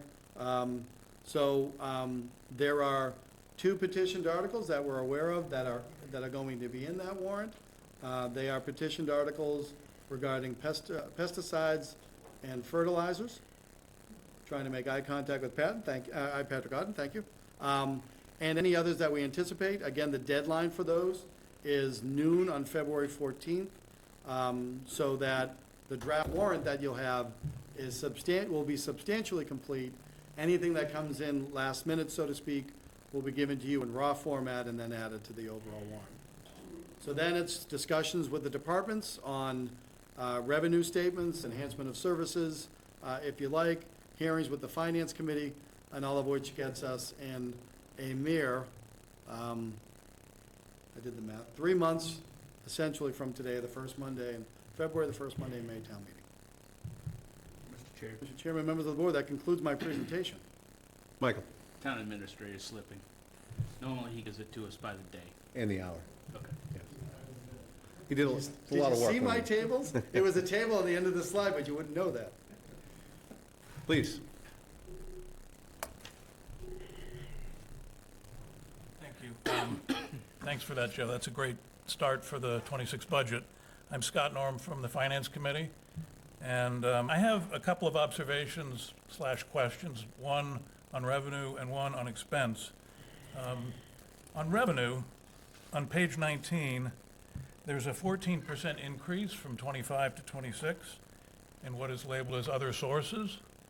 And as I understand it, the major component within other sources is local receipts. That's the big piece of that $21 million figure in '26. And I just wonder how that 14% increase jives with the desire to have a 10 or 15% margin of error from one year to the next. Breathing room is also mentioned in the Department of Local Services as a guideline that you should budget something like 90% of the prior year actuals. So that was not necessarily for any analysis now, but since we're meeting next week, it's one observation on revenue. The other observation was on expenses, and you mentioned a 2% increase in wages as a base underlying assumption for the salary budget for '26. When I look at the major departments and the total salary and wage increase from '25 to '26, I see some surprisingly low rates of increase, like negative 0.3% for highways, 1.2% for golf, 1.4% for buildings. So I would like to understand better how we reconcile a 2% increase for people just increasing in their same grade, I assume, and then all the step increases and other things that go into the grand total increase in salary and wages, and how they seem to be a little bit lower than I would have expected. So those are two major observations that I'd love to see a little bit more information on going forward. Mr. Chair, through you, if I could. Could I, so on the revenue, I'm going to blame Ed, and we're going to go over that tomorrow. On the expenses, however, I did fail to mention, so there is a draft Appendix B in the packet. And so we did not have time, finance and administration. So when you look at the bottom line total for departmental budgets, that's where you see the 2% factored in. It was not, has not yet been rolled into all the departments. Okay. So those percentages that you're talking about will change. Okay. But thank you for that, and I apologize for the confusion. No problem. Thanks. And I just have one miscellaneous question. In the Finance Committee, we had a couple of meetings discussing revolving funds in general, and the Cultural Affairs Department revolving fund in particular, and the idea that some of the activity in the Cultural Affairs budget in the revolving fund was kind of recurring, regular revenue and expense, namely building operations on the expense side and rental income for the rooms, not for events, but for the actual studios on the revenue side. And there was a proposal from finance that we move that into the operating budget. And I assume that that has been, I don't see it in the operating budget, so that has been considered but not accepted for '26 at least, maybe shelved for future discussions. You want me to take it, or you want to take it? I'd like to take it if I could. Please, of course. So that's a policy matter from the watchdog on the legislative side to the executive officers of the town. It was not incorporated into my budget. It doesn't mean it wouldn't. The only other point I want to bear out, so that was meant to be a future discussion if the board and the finance committee want to have that. But I also, believe it or not, took out the slide that talked about revolving funds, because again, the revolving funds are not relied upon for the operating budget. It's not the sources that we use. However, there are draft articles in the warrant that talk about the spending caps and the uses. Right. So that could be where that discussion is also borne out. Okay. Thank you. Don? Thank you, Mr. Chair. It's not pejorative or anything, but generally, and I'm not normally that guy who's going to say this, but generally, if you're standing up there as a member of FinCom and making these requests, it really has to be done by the posted meeting of the entire FinCom in combination with talking to us, some sort of joint meeting or as a communique, because no one member speaks for the board, either board. Well, sorry, if I can rephrase it as. No, I mean, you'd like to see in the future is a good way of putting it, but I just want to remind you that we don't act on our own and you don't act on your own. Okay. Well, accept those as a citizen's observations. Got it. Thank you. That's good. Thank you. I'll go to the board for any comments on the presentation, and I'll add before we go, I think you've done a fantastic job. Well done. Thank you, I And appreciate in a it. great spot for us to begin. Thank you. So, Pete? Sorry. Table's not appearing in presentations. So it's- Well, we'll talk about that tomorrow then, behind If I closed. could, Mr. Chairman, first of all, I appreciate that. Sure. But again, it takes a team So I also want to thank everybody in the administration department who gave me the time and the cover to do this deep dive, as well as everybody in the finance team. You've been hearing me say several times, Megan Green in the accounting department has been a force of nature, and really appreciate her efforts, as well as the value offered by Ed Spellman and Eric Kinshirf. So thank you, and I appreciate that. Excellent. Pete, do you have anything you want to add? No, yes, I do. So I appreciate the presentation. I appreciate the information as well. I assume, like most financial institutions, this SWOT analysis will get buried somewhere on a shelf and never be seen again. But no, in all honesty, the 14% scares the hell out of me as well. I believe a citizen brought that forward. But it does scare the hell out of me. I hope we have a better understanding. And I see the general rationale as far as history. However, as outlined in your SWOT, I think it's a true threat, and it does concern me, and I hope that we can achieve it if it's the number that remains. The 90% figure of previous actuals is more comforting, but again, whether it's needed, we'll determine that. And I think overall, as we start to get into this, when we see some of the detail, we'll be able to have greater discussions on what makes sense for us, whether it's the cultural building or other things that we can process to be included in the actual operating budget or financed in a different fashion. So, but I appreciate this effort and the information, and I look forward to future discussions. Don? Thank you, Mr. Chair. Oh, sorry. Just to Joe? follow up, Sure. first of all, thank you. Ed would be distressed. I should also reference that any references to revenue and balances are unaudited and ongoing review, so I need to put that out there as well. Thank you. Thank you. Don? Thank you, Mr. Chair. And to actually build on what Pete just said, because this is something it's a continuing theme with me also. I don't like using names, so I'm not going to. As opposed to the previous finance director who provided us with the cliff notes for the budget, the people hire us to actually be able to dig deep down, because percentages are all built from smaller numbers up to the point where you have a total that everybody can understand. But we need to be able to understand everything that's underneath those summary figures. And we anticipate that we're going to have something that's more than a quarter of an inch worth of paper, which is what we got last year. So FinCom can also look forward to having much more detailed things so that you can make your own decisions about the assumptions that were made and about what the reality is of prior fiscal year, current fiscal year, and you'll be able to understand where we got these numbers. FinCom's on here tonight. If he indeed was a member of some other organization other than being a citizen, but you can anticipate we're going to get him too, so everybody will have the ability to be able to dig down on behalf of the public, so we're sure ourselves where we're at. Thank you, Don. Michael? I really have nothing other than thank you. It's good to have these numbers early so we can start to comb through them, but I look forward to more detail. But great job. Thank you. That's all for me. Thank you, Joe. Moving on to citizens petitions, new business B, discussion on the process.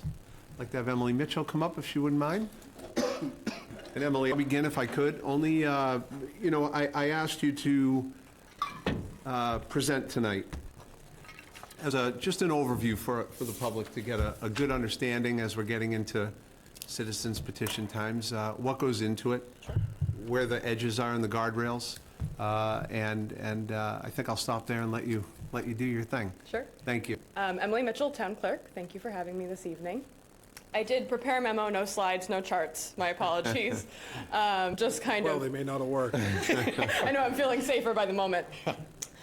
So in my memo, I just kind of outlined the overall statutory guidance that is provided to the town and to the select board as you put together your warrant. So as you know, and as many members of the public know, any warrant for a special or annual town meeting is the select board's warrant. The caveat to that is this concept of citizens petitions.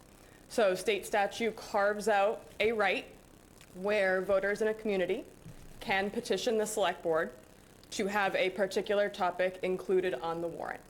So I included the statutory language in the memo, but generally speaking, for an annual town meeting, which is what we're gearing up for now, it only requires 10 registered voters in the town to sign on to petition the select board to have that topic included. Per the town's bylaws, that deadline for petitioners to petition you, the select board, is the second Friday in February by 12 noon. So petitioners will identify their topic, collect signatures. We have a kind of standardized petition form that we offer to folks who are interested in the petitioning process. I believe it is posted to your select board page of the town website, and we also have it available in our office. So they collect those signatures, they file the petition with the select board first, so it is dropped off to the administration office. There's typically a fairly quick turnaround from when it goes to you in the administration office to us in the town clerk's office for purposes of verifying the signatures. So we do verify that the signatures on the petition are signatures of registered Harwich voters. And then once we've verified either 10 signatures for an annual town meeting or 100 signatures for a special town meeting, we let the petitioner know they've satisfied that requirement, and we let the select board know, again, that they've satisfied that requirement. And from that point on, that topic that has been petitioned is required to be placed in your warrant. And it's required to be placed exactly as it was submitted to you. So I think it's helpful to petitioners to know that they catch a typo afterwards, they change their mind about something they'd like to reword. Once it is filed, you are required to place it in that exactly as it was filed with you. So there's no chance to make any changes or corrections to the language at that stage. So it's filed with you, you're required to place it, can't be amended, and it can't be withdrawn. So even if the lead petitioner or every person who signed the petition wished to withdraw it, there's no mechanism in the statute to do so. So those are kind of the overarching guardrails, and then there's certainly more kind of nuance to what comes after if you want me to dive into that. Thank you, Emily. And so a question that I have is, and I'll go to the board for this, if a citizen would like to formally present a citizen's petition, is there a mechanism for them to come before the board to seek information or so-called partnership, maybe, that it could become the board's article and not the citizen's petition or not the citizen's article? Is there a mechanism for that? So I would say not required under the statute. Okay. I think it would be a policy decision of the board how you wanted to handle that either presentation or input gathering from the petitioner to you, and whether that was before filing a petition to kind of shape what the petition looked like, or like you said, to have maybe the town initiate the topic by placing it on your own warrant, or whether you meant kind of an iterative process of information sharing once they filed. I'm not sure which you were speaking to. Yeah, so thank you for, and I'll clarify what I meant was if I were to get a phone call from a citizen saying, I think I'd like to put forth a citizen's petition, what's the board's role at that point in time? So I think that's largely up to you. Okay. There's nothing in the statute or in our charter or bylaws that requires you to hear input from that citizen. Kind of the next set of statutes that would apply would be the open meeting law, which gives kind of deference to the chair to decide what topics will be placed on a board's agenda. So I think absent a select board policy, which I don't believe you have at this time, or at least that I'm not familiar with, saying that, you will agenda topics that are presented to you as potential town meeting citizens petitions, that might kind of not force you, but say that you agree to do that. Absent that type of policy at your level, I think it would largely be at the discretion of the chair. Okay, thank you. Let me go to the board. Joe. If I may, just to follow on that. So, first of all, thank you to our town clerk. She has written in 2 pages what I have failed to state over the last 20-something years and 13 years as a clerk. Because I want to build off of that from the administration standpoint, completely separate and distinct from our elected and our town clerk. I've always encouraged people that if there's a topic that they want to have at town meeting, they may first try to have an audience through the select board. As a former town clerk in another Cape Cod town, I would say to potential petitioners, try the select board first. If you're not satisfied, if there's no recourse, if there's no discussion, then you can compel that it's on, and this is the petition mechanism, I think, that our clerk has so eloquently talked about and written about. To the point where I caught a word that our town clerk used regarding the petition. She made reference to the fact that this form is offered. And that's because that's what we can do. We can offer the form. But if a petitioner wants to do their own mechanism, that's how stringent the law is. They don't need to fill out any paperwork whatsoever. They need to articulate what it is they want to have on, and they need to demonstrate that they have the signatures. So, we're coming to the end of the citizen initiative period anyway for this year.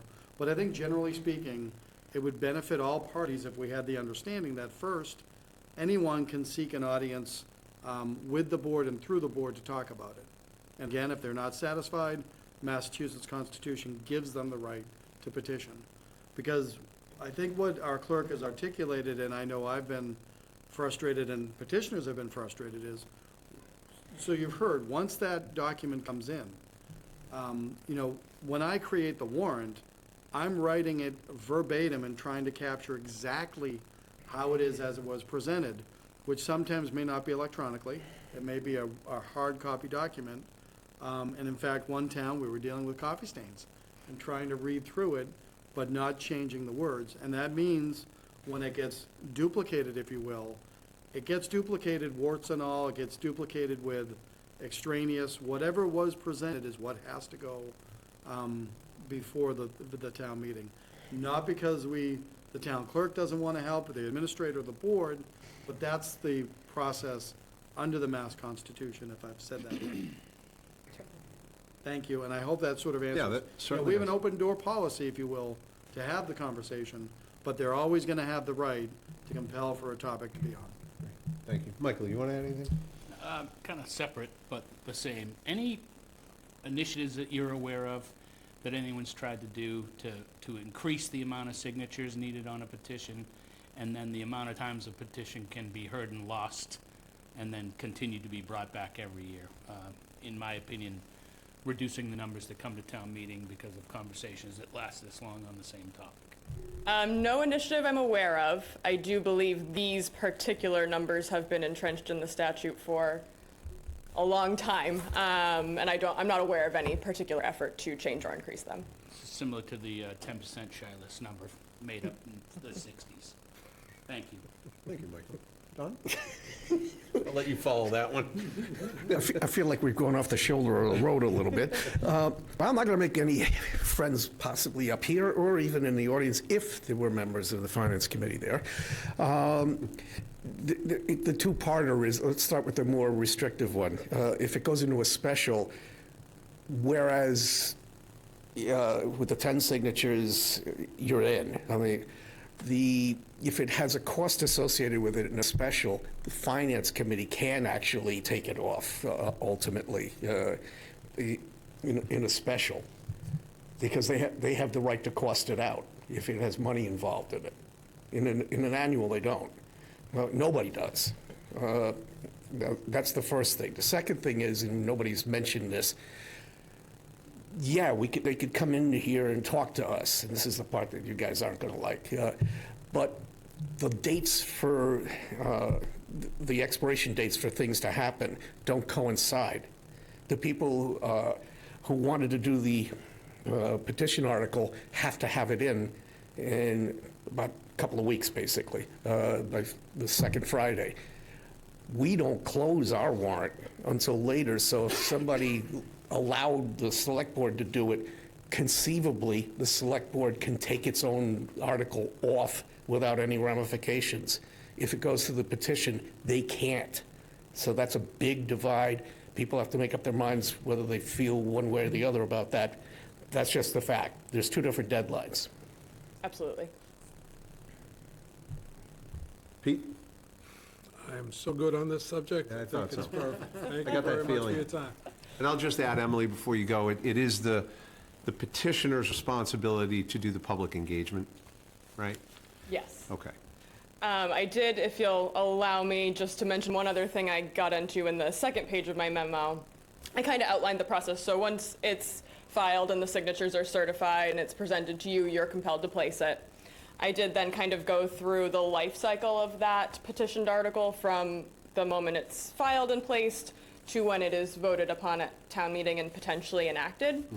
And I think in my last bullet point, I mentioned essentially if the article is favorably voted, it's treated just like any non-petitioned article. So if it receives either the simple or 2/3 majority required based on the topic, it will be enacted just as if it was a town article. If it fails to receive that vote quantum, it fails, it will not be enacted. I think it's important to mention at this stage that that is contingent on it being lawful and possible. So I think there are, town meeting as the town's legislative body has a scope of authority, and someone can petition for something through this process that is outside the scope of the authority of town meeting, and then it wouldn't be enacted. So the kind of ridiculous example I was thinking of today was someone could put a petition before the town saying the town clerk is required to run a marathon through the center of town 365 Emily, days. be careful with what you're saying. I know, right? I'm I'm working on my strength training. That's a good thought. It is a good thought. They could put that on. They could collect 10 signatures. It would be placed by the board. Every registered voter in the town of Harwich could attend that town meeting and vote unanimously in favor, but that is outside the scope of what town meeting can compel. So in that type of scenario, even if this had universal public support, it's not something that town meeting can properly accomplish. And so I think there is sometimes confusion in the public of this topic was brought by petition and it received the required support, so why has it not been enacted? And it may be the case that it's outside the scope of town meeting's authority. I might decide to run marathons anyways, if that many people would like to see, but it's not something that would be compelled by that vote. Thank you. Now I'm going to ask Pete, with that new knowledge, is there anything else that you'd like? I'd like to see it run. All More right. power to you. Emily, thank you so much. Very, very helpful. And hold on, Emily, we do have someone from the public who'd like to speak.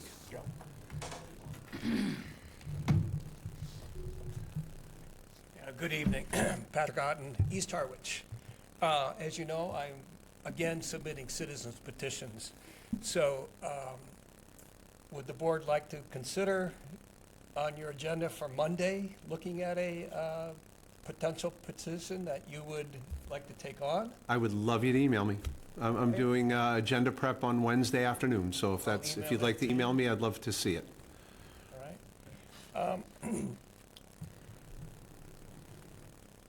Is there any other requirements that a citizen submitting a petition needs to do from the time the expiration date of the second Friday in February and town meeting needs to do, is required to do, or has to do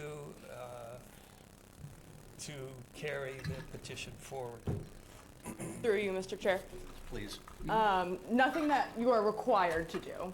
I know commonly petitioners will do some form of public outreach to try and articulate what they have petitioned or to gain support for their petitioned article. I know in the past our moderator has offered to speak with petitioners to help them craft, proper motions that are within the scope of, the warrant and what town meeting can accomplish. But I would say those are all voluntary activities, not mandatory. So there's no requirement that public hearings have to be held for petitions? With the caveat that that would not apply to petition zoning bylaw amendments, which do require certain public hearings even if brought by petition. Generally speaking, most topics that would be brought by petition, nothing in the statutes governing petitions require those hearings. So scheduling public information sessions, advertising them in the Chronicle, getting space reserved at the Cultural Center and holding meetings, that is sufficient for public involvement and announcement and engagement? I would say that certainly qualifies as public outreach. What is or isn't sufficient from, there's no requirement for public outreach under the statute, so I don't think I could answer a question of sufficiency. Yes. I guess it's just whether it's sufficient from the perspective of voters on town meeting floor for them to vote in favor of How the else do you article. have a public hearing? I mean, what do you do? I don't think I could answer that question. Mr. Chairman, if we could perhaps, through you to speaker? Please. Yes, please, thank you. Is there a specific example you want to refer back to? Because I think right now it's just Yeah, generalization. well, last year's town meeting, citizens' petitions were voted no because public hearings were not done. In my perspective, I did hold public sessions. Town meeting itself is a public hearing. So to say there's no public hearing and that negates voting for a citizen petition was confounding to me. Do you want to take that one? Clerk, before Confounding to us. So in my opinion, Patrick, I think we're talking about two different things. Okay. What I'm speaking to is the legal requirements surrounding the petition process. So if a petitioner submits the language with the required signatures, it's submitted to the board, the clerk's office will certify the signatures, notify the board that that requirement has been satisfied. The article is then going to be placed on the warrant for a vote. Right. That's sort of what the statute outlines. There's then the question of what is enough to compel voters to vote in favor of something or not, and that's really a question best answered by the voters themselves, I think. Okay. Don? Yeah, Patrick, there's a little bit more to this. You don't hold public hearings. You can't hold public hearings. And nothing that we've said cedes the authority of the board to actually have public meetings that discuss the thing, and in the extreme, have a public hearing. And nothing prevents us from voting we believe it should be indefinitely postponed. We get that right, and then town meeting can determine how much vetting this has had and whether they agree to it or not. So you can do what you're talking about with informational sessions and everything, but you can't compel us to do a public hearing. And furthermore, you can't compel us to say, yeah, it's on the warrant, but so you have to agree to it, because if we don't support it, we can vote to indefinitely postpone it as a recommended action by town meeting. Right. Okay. All right. So I will send you an email. Joe, can you forward to me Ms. Luddy's notes to you about home rules? Sure, yeah, I haven't seen it yet, but absolutely. I'd love to see that as well. We can have that in correspondence as well. Excellent. Yep. Thank you. And may I have your notes were they in the appendix of this meeting? Yes, they are in the board's packet, this memo. I'll look at the appendix. If you can't find it, let me know. I'm happy to email you a copy. I appreciate it. Thank you. Thank you, Patrick. Anybody else from the public? Okay. Thank you again, Emily. Thank you. Very informative. We're going to move to old business, item A. Review and approve the film agreement between the town of Harwich, Maglia Entertainment. I believe they're... Magilla. Is it Magilla? Oh, I'm sorry if I butchered that. Magilla Like the whole Magilla. Entertainment. Are they online, Matt? Do you know? You're right, it's online, yep. Okay. This time you didn't have to do it. Well, Joe, do you want to open with this, or do you want... Okay, thank you. So, thank you and apologies. No problem. Mr. Chairman, members of the board, I believe we have remotely Leroy Martin or Moten. I apologize if I'm mispronouncing, but he is related to the applicant, and that is Magilla Entertainment.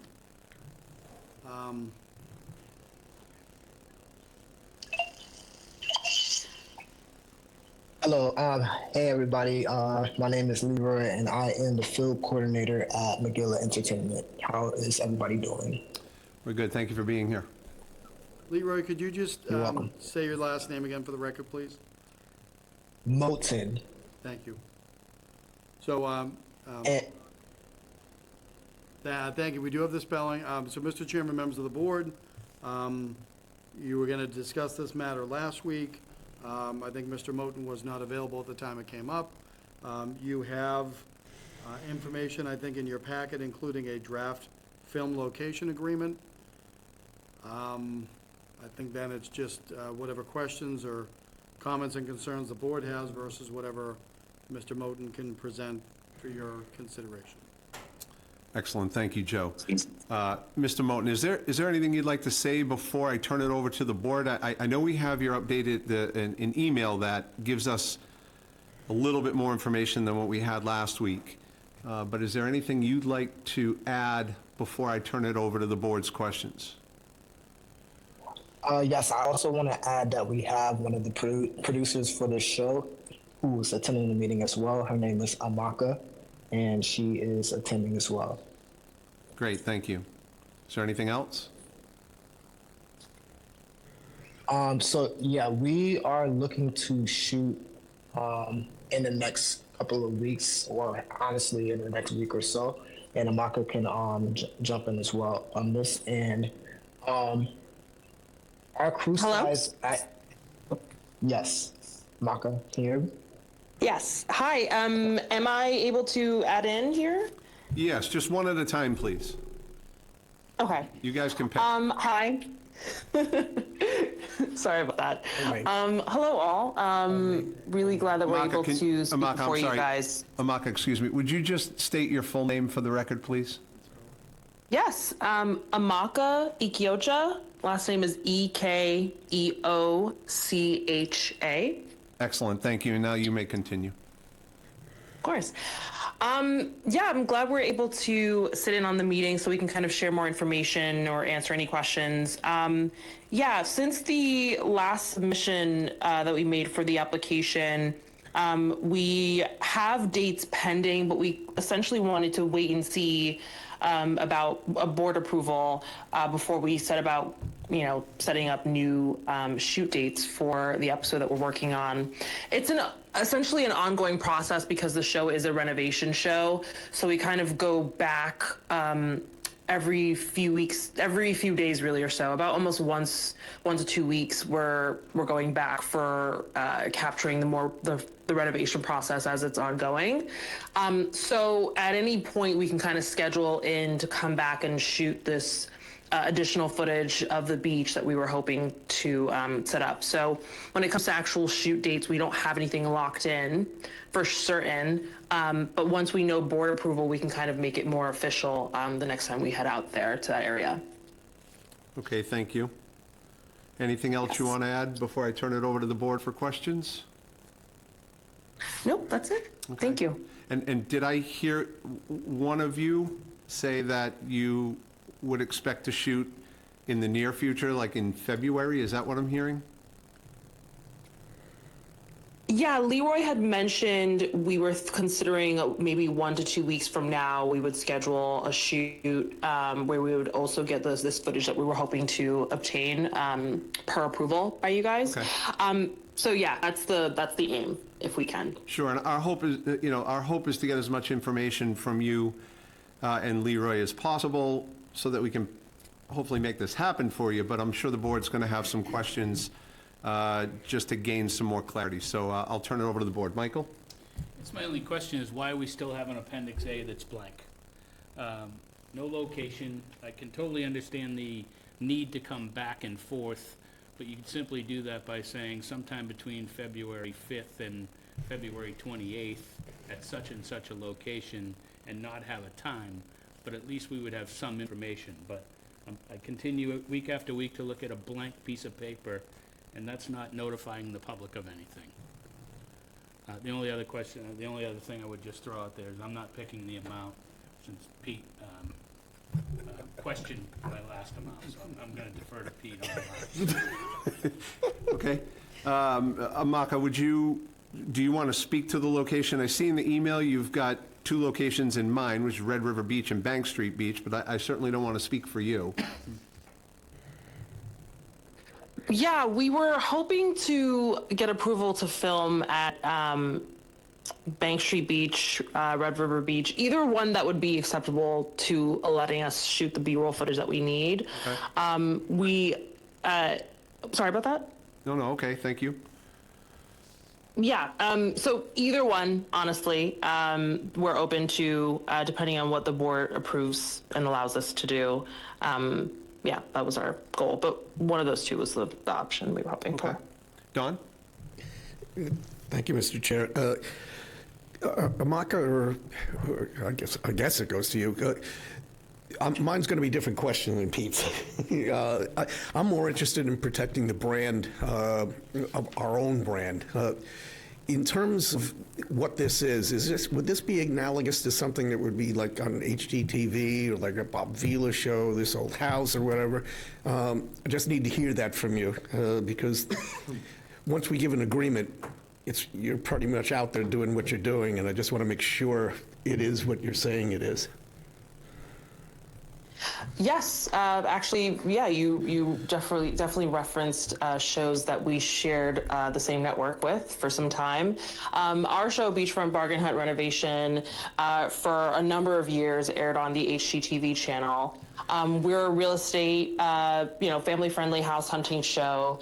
So when it comes to the content and the essentially rating or accessibility to a certain demographic, it's pretty broad. We make positive, enjoyable programming, essentially, when it comes to our show in particular. So whenever we come to a new city, because each episode focuses on a new location, we are showing the real estate, the new life that these buyers can have in this new home they're hoping to find. So we don't disparage, we don't speak negatively, we don't portray an area in any negative light. That's not our aim. Okay, I think you can understand why I asked that because other. Oh, of course. Thanks, appreciate it. Pete? Well, first I'll say that Don's dating himself. Bob Vila is like 3 hosts behind on This Old House, but that's okay. But he guessed it on 10 Minutes Old Man. Yeah.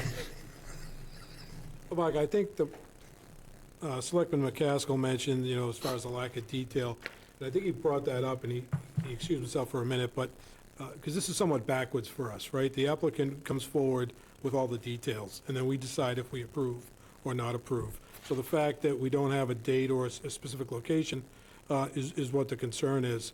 So with all that said, is this a one-time shoot? For Harwich, because I will say the entire episode is mainly being shot in the area of Brewster. Harwich happens to be a town where we had one location, and it was a private residence. It's a privately owned home. And because we are in this neighborhood, this town, we want to establish a piece of it as part of the show. And the beach is essentially a lovely spot that we'd love to include if we could. So filming in Harwich for this episode, it would be a one-time instance. We would shoot for about up to an hour. That's even saying more than we need, really, of the beach, and that would really be it. So essentially for this episode, it'd be a one-time thing. If we come back for future episodes, then we begin the whole permitting process and seeking approval. And now that we kind of understand what the process is in Harwich, we would definitely kind of approach it differently so that we kind of come with everything all in one. Because I know that it can be frustrating not having all the information.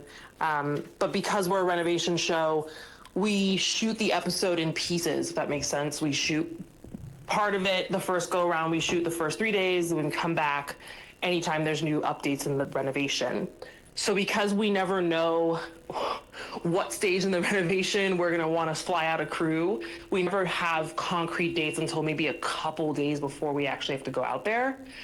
That's why it's hard for me to give you dates and a time, which I can understand why you want that, just so you have an idea of what's going on. Of course, I definitely understand.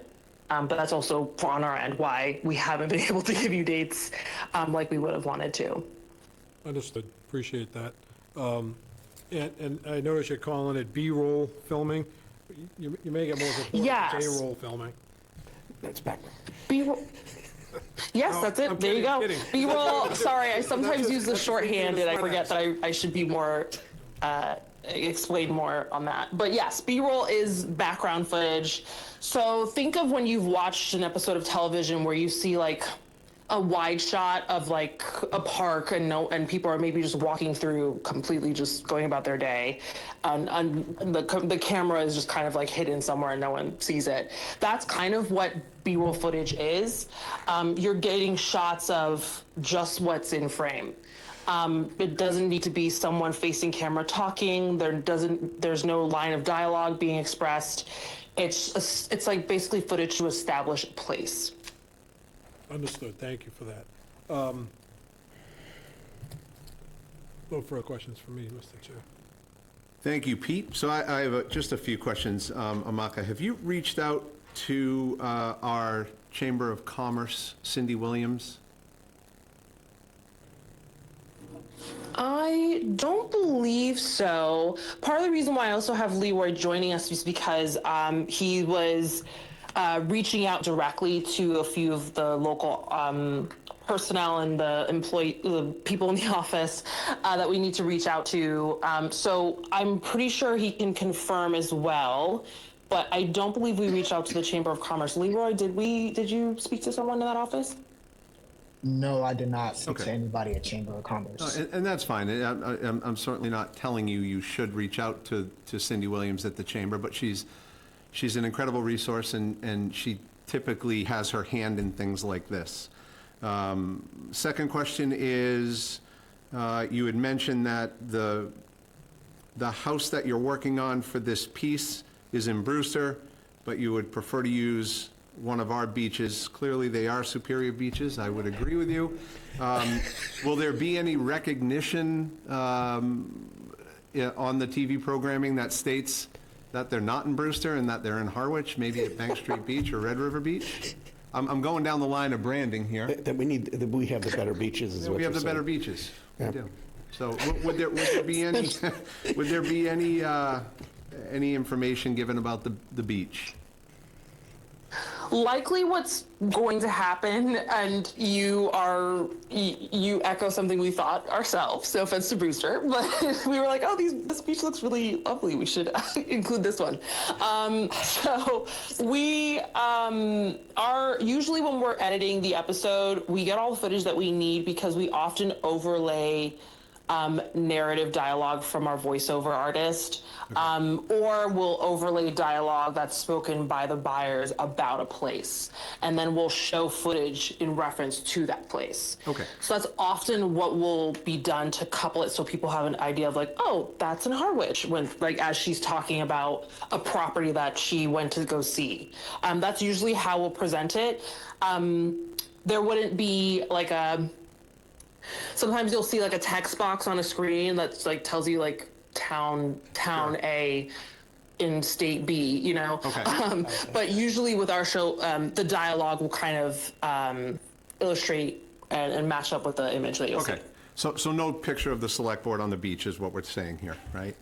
And They want people to watch. what is this? What do you usually? What's the fee for this usually in your experience? Like, I know Pete's going to speak to that shortly, but what are we looking at for a fee here that we would be charging you? That is essentially up to what your standard protocol is. I will say that our production, although we've been working for many years on this show, our production budget is quite small. So it would depend on what your typical permitting fee would be. And then we would kind of need to, defer to our accounting team to make sure that that's something that we can accommodate. Okay, excellent. I have no further questions, and I'll put it back to the board for, is this something that we're comfortable approving at this point with the information that we have? I would entertain a motion with a dollar amount.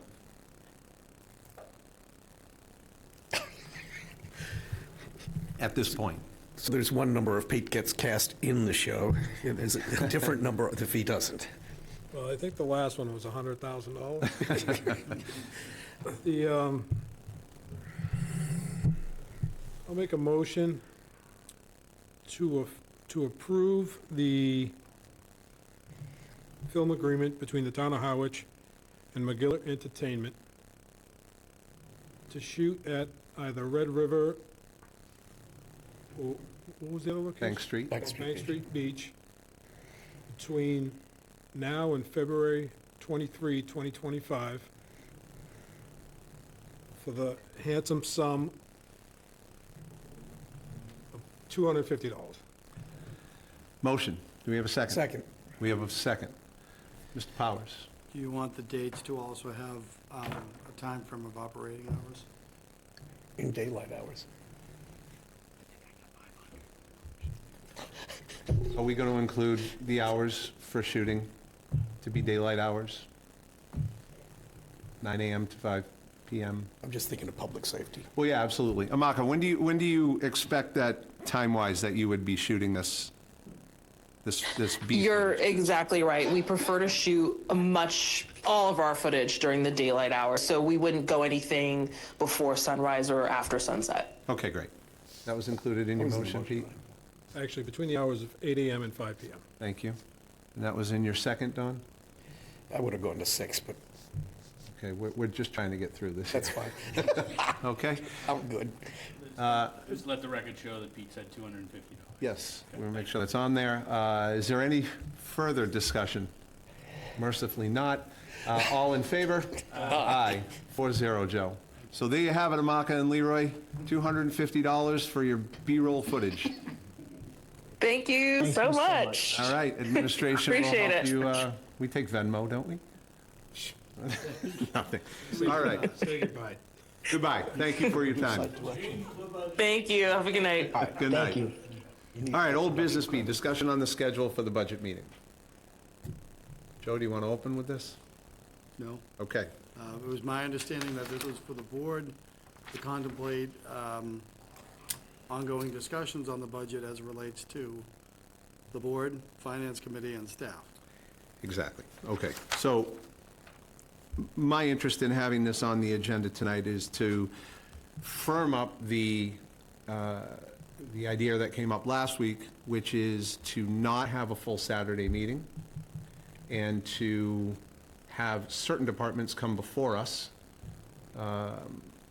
and go over their budgets, go over their numbers. Does anybody want to add to that, or is that still the plan that we're going to go with? Because if it is, we're probably going to have to start thinking about the dates of those times, and we'd like to have somebody from FinCom or FinCom available. Oh, I'll start. Please, Don. Just from a pure standpoint, because I'm looking at what the purpose of the thing is as opposed to the dates.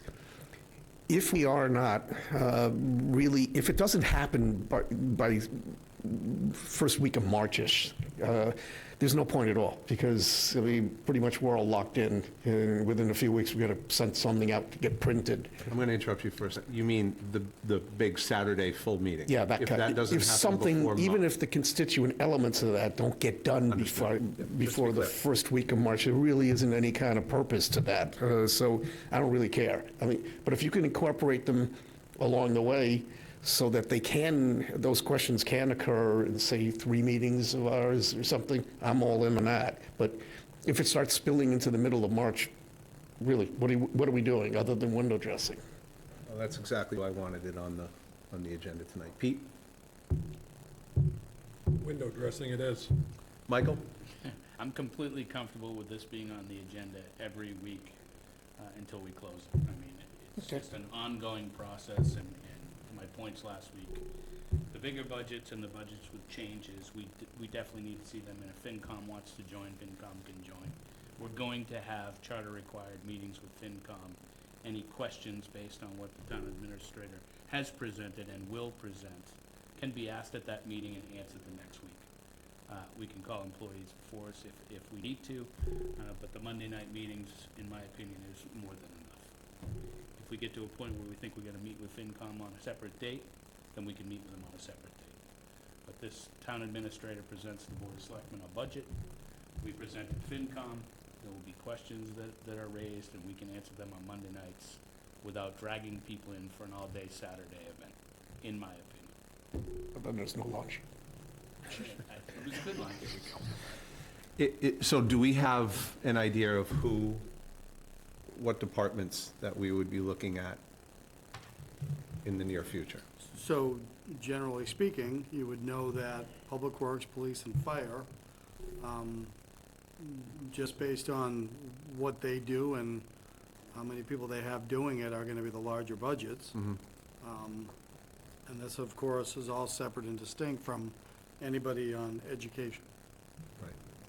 I guess what I would ask is, remember, February 10th, it's my intent with Ed Spellman to give you the budget, the corresponding documents that you can do a deeper dive from February 10th forward, and the ancillary documents on sources and uses. I would ask you to hold off on February 18th insofar as you're going to have hopefully an expansive discussion on 50-plus articles in the draft warrant. Or we could swap that date.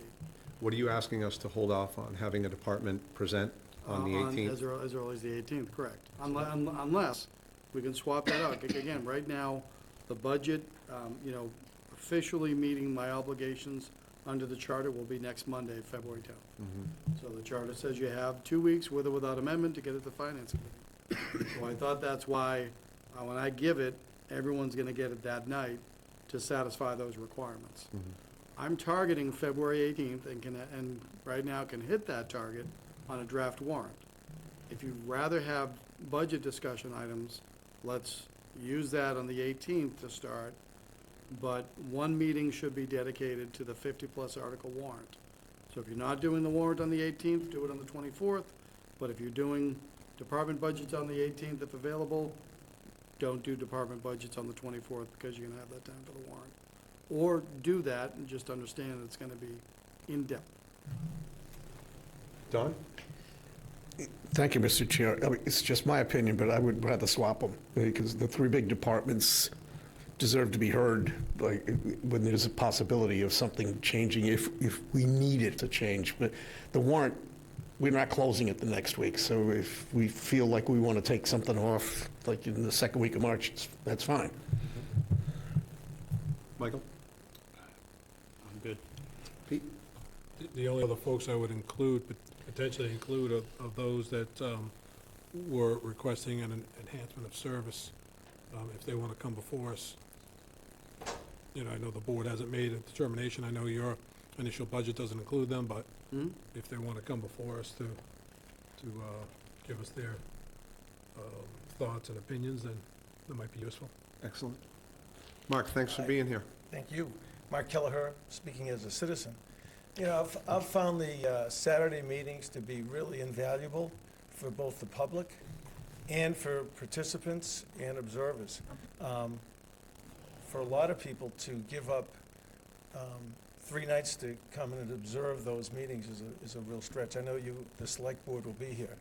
But I know we have, there's some new members on the boards that will attend, and I think it's important for them to get to know the department heads, and I think that Saturday meeting is very, very important. So I hope you will consider a Saturday meeting. And now, I appreciate the fact that they can be long, but I think we can put our heads together and maybe do some pre-meetings at the select board meeting. But the main big departments, I would suggest that we look at having a Saturday meeting. Thank you.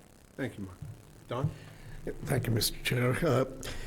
Mark, through you, Mr. Chair, Mark, the discussion we had really boils down to something quite different. It's like, do you really want the whole board to hear this, or do you only want parts of the board? Because we started going through the schedules, and the Saturday became really difficult to have all 5 of us together here based on February being a school vacation time. And it's just an effort to get everybody in the same place at the same time. If it's Saturday, I don't think we're going to populate this except for maybe 3 select board members, possibly, based on what I was hearing. Or conflicts, schedule conflicts, for sure. But we hear what you're saying. Absolutely. Thank you. Mr. Chair. Please. And we have the Harwich channel, so people don't have to come to the meeting. They can watch it, they can go back and watch it. And my recollection on those meetings is nobody asked any questions. So we posed 5 questions to the larger budgets. They presented the same thing that they presented in writing. And there is a way that we can ask those questions. We can give each department head the 5 questions that we've asked before and have them submit them. and then a finance committee wants to have different departments than what we're talking about in, they should just work through their chair and request them. And it's not gonna be many Monday nights, because I would argue that 75% of the people that came before us, nobody ever asked them a question, nothing. They took their budget, they handed it to us, they answered the 5 pre-written questions, and they said hi to everybody, and off they went. So I feel like we were wasting people's times, and many of the department heads that I've spoken to feel like we wasted their time.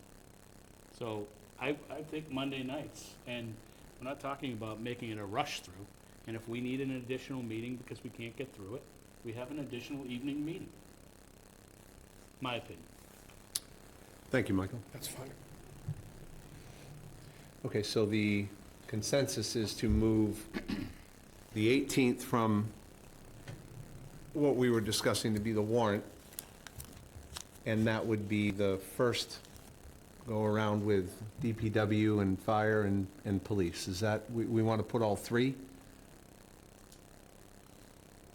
Yeah, they shouldn't take forever. I don't think, I think we can do that. As well as enhancement of service departments that wouldn't have already been covered. If they So want to Michael come asked, forward. yeah. Yeah, it's up to them. Sure. Sure. Yeah, so I think I we would can look make at that happen. those 3 departments, all of which have enhancement of services, I believe, and the other departments that have enhancement of services. The only caveat is that is school vacation week. So those who can't make it, we will have a conversation with them in the not too distant future. Excellent. Is that the pleasure of the board? Okay? Yep. Thank you. Thank you. Mr. Chair, Please? I move that we approve a purchase and sale agreement with Nicholas G. Mitchell, trustee of 246 Queen Anne Road Realty Trust, for the purchase of 246 Queen Anne Road in the amount of $800,010. Second. Moved and seconded. Any discussion? All in favor? Aye. Aye. It's 4-0, Joe.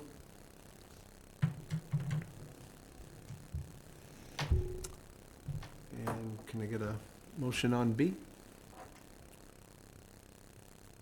Mr. Chair, I guess the other end of the table stopped.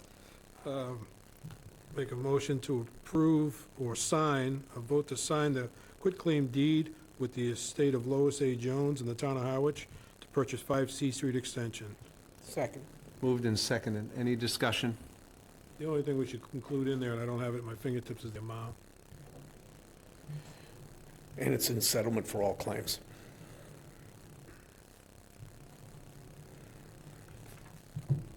Is that in the motion? Would you be willing to accept that?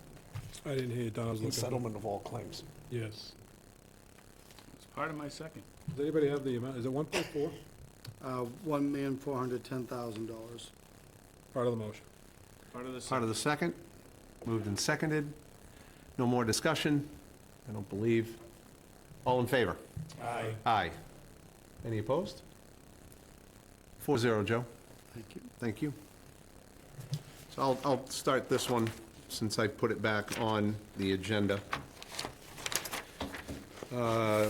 Seeing that Julie's not here tonight, I would look to the board to table this. But I'm going to say a couple of things before that. And I just would like to make it perfectly clear that my adding this to the agenda this evening is not an indication of me not wanting to perform the duties of the chair. It's actually quite the opposite. I put it on the agenda this evening because when it came to us last week, there was one or two of our members said that they weren't ready to make a vote or to have the discussion, and that we would allow it to settle for a couple of weeks, and then maybe we could bring it back. So I just would like to make it perfectly clear that it's not that I don't want to do the work required as the chair. It's that I brought it back because one of our members thought that most of our members thought that we were not ready to vote. And then the second thing I would like to make perfectly clear is that I will not be bringing this back to the agenda through my own volition. I'm perfectly happy doing the work, and I'm perfectly happy sitting here as the chair of the board. So if any of the board members would like to change the organization, I would leave it up to you all to just request from me that it gets put on the agenda, and I'm happy to put it on the agenda. So that's all I'm going to say about that for me, and then I would ask to table this indefinitely. But please. I would prefer to continue to have it there. We don't have to take an action, and you don't have to table it either. What you have to do is just bring it back. If it doesn't get acted upon, it doesn't get acted upon. I'm 100% comfortable doing whatever it is the board wants me to do. So it'll be there. Is Don, if I'm hearing you right, you'd like it down at the bottom of the agenda every week? Yeah, unless and until it becomes a moot point. It doesn't. Perfect. No, perfect. You made it clear that what you're doing, and as far as I'm concerned, it doesn't have to be acted upon. It's not time sensitive, and it doesn't have to be voted to table it, because the tabling, you have to come back with a date certain. There's no reason for that. We're just not acting on it. Okay. Any other board members? Yeah, you know, the thought of tabling it is, I understand why you want to do that. We can reorganize the board at every meeting from now until the end of the year if we choose to. The only piece of this that I'm looking at, and I would not be willing to act on a chair tonight, I've expressed that to the current chair now. One person that wants to be chair has reached out to me and explained why. Another one has shown interest, and I have not spoken to that person. And I was prepared to make a motion tonight, not related to chair, but to organize the board enough where we have a vice chair and 2 members of an interview committee, and leave the chairmanship open in limbo until it comes back and we're willing to vote on it.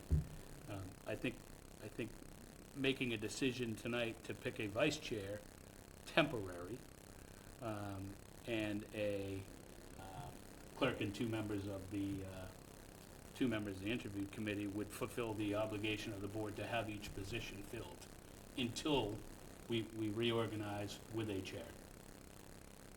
And I don't know how the other board members feel about that, but I think, you know, we don't have a vice chair right now.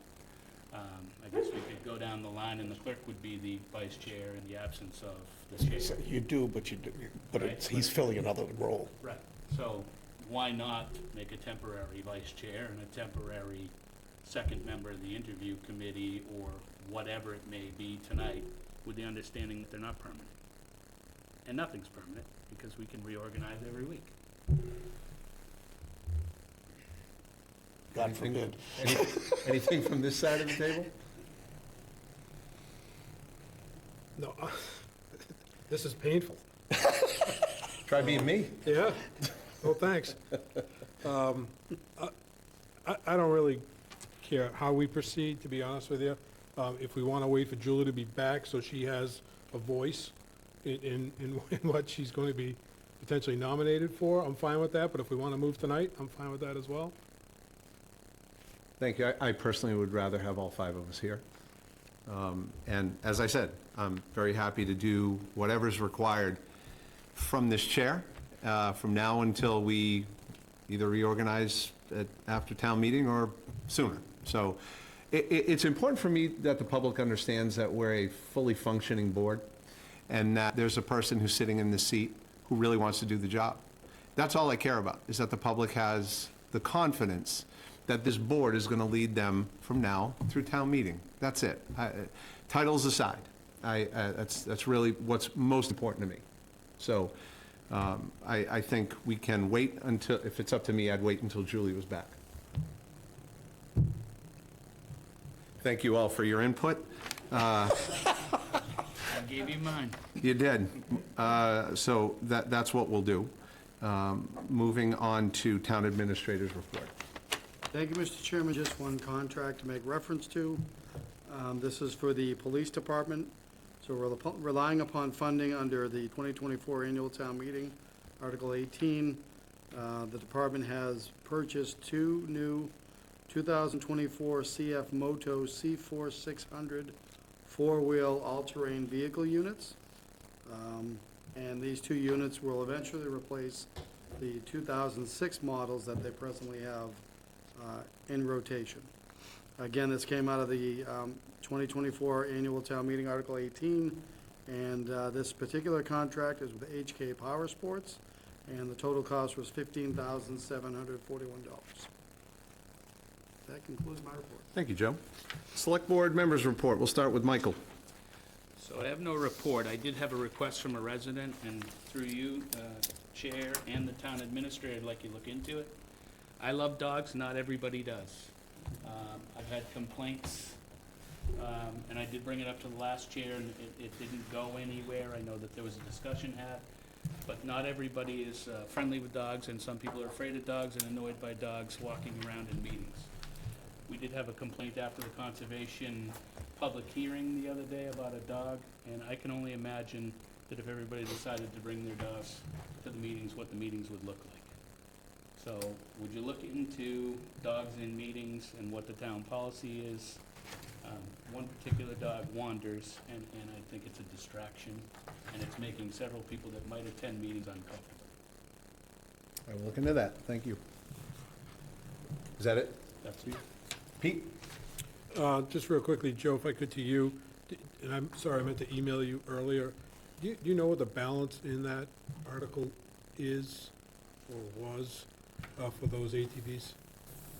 I believe the original Was like two something. But I know- 219,000. I know we but I purchased some other vehicles. Do you know what? don't have the full balance yet, but I can pull that easy enough. If you could shoot that to me, appreciate it.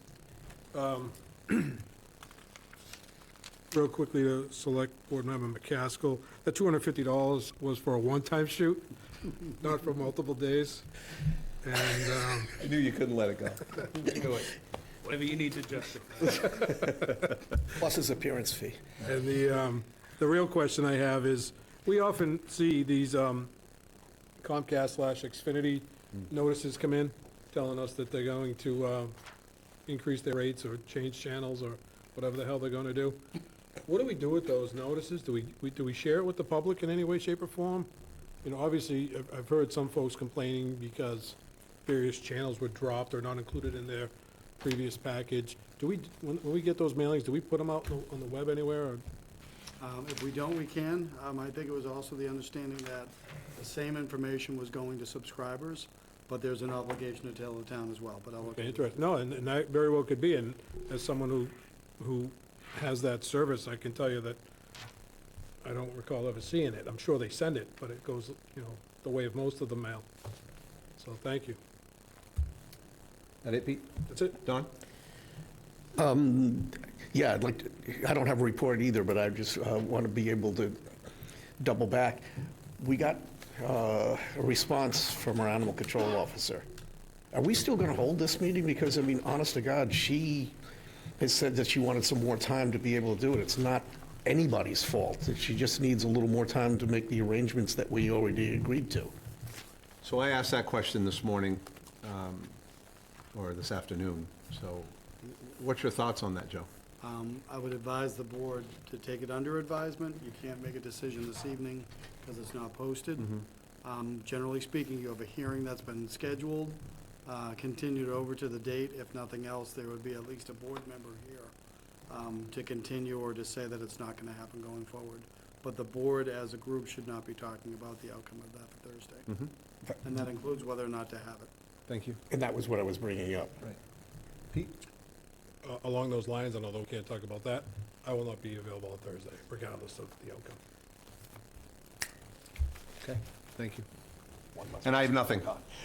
Motion to adjourn? Second. Moved and seconded. All in favor? Aye. Aye.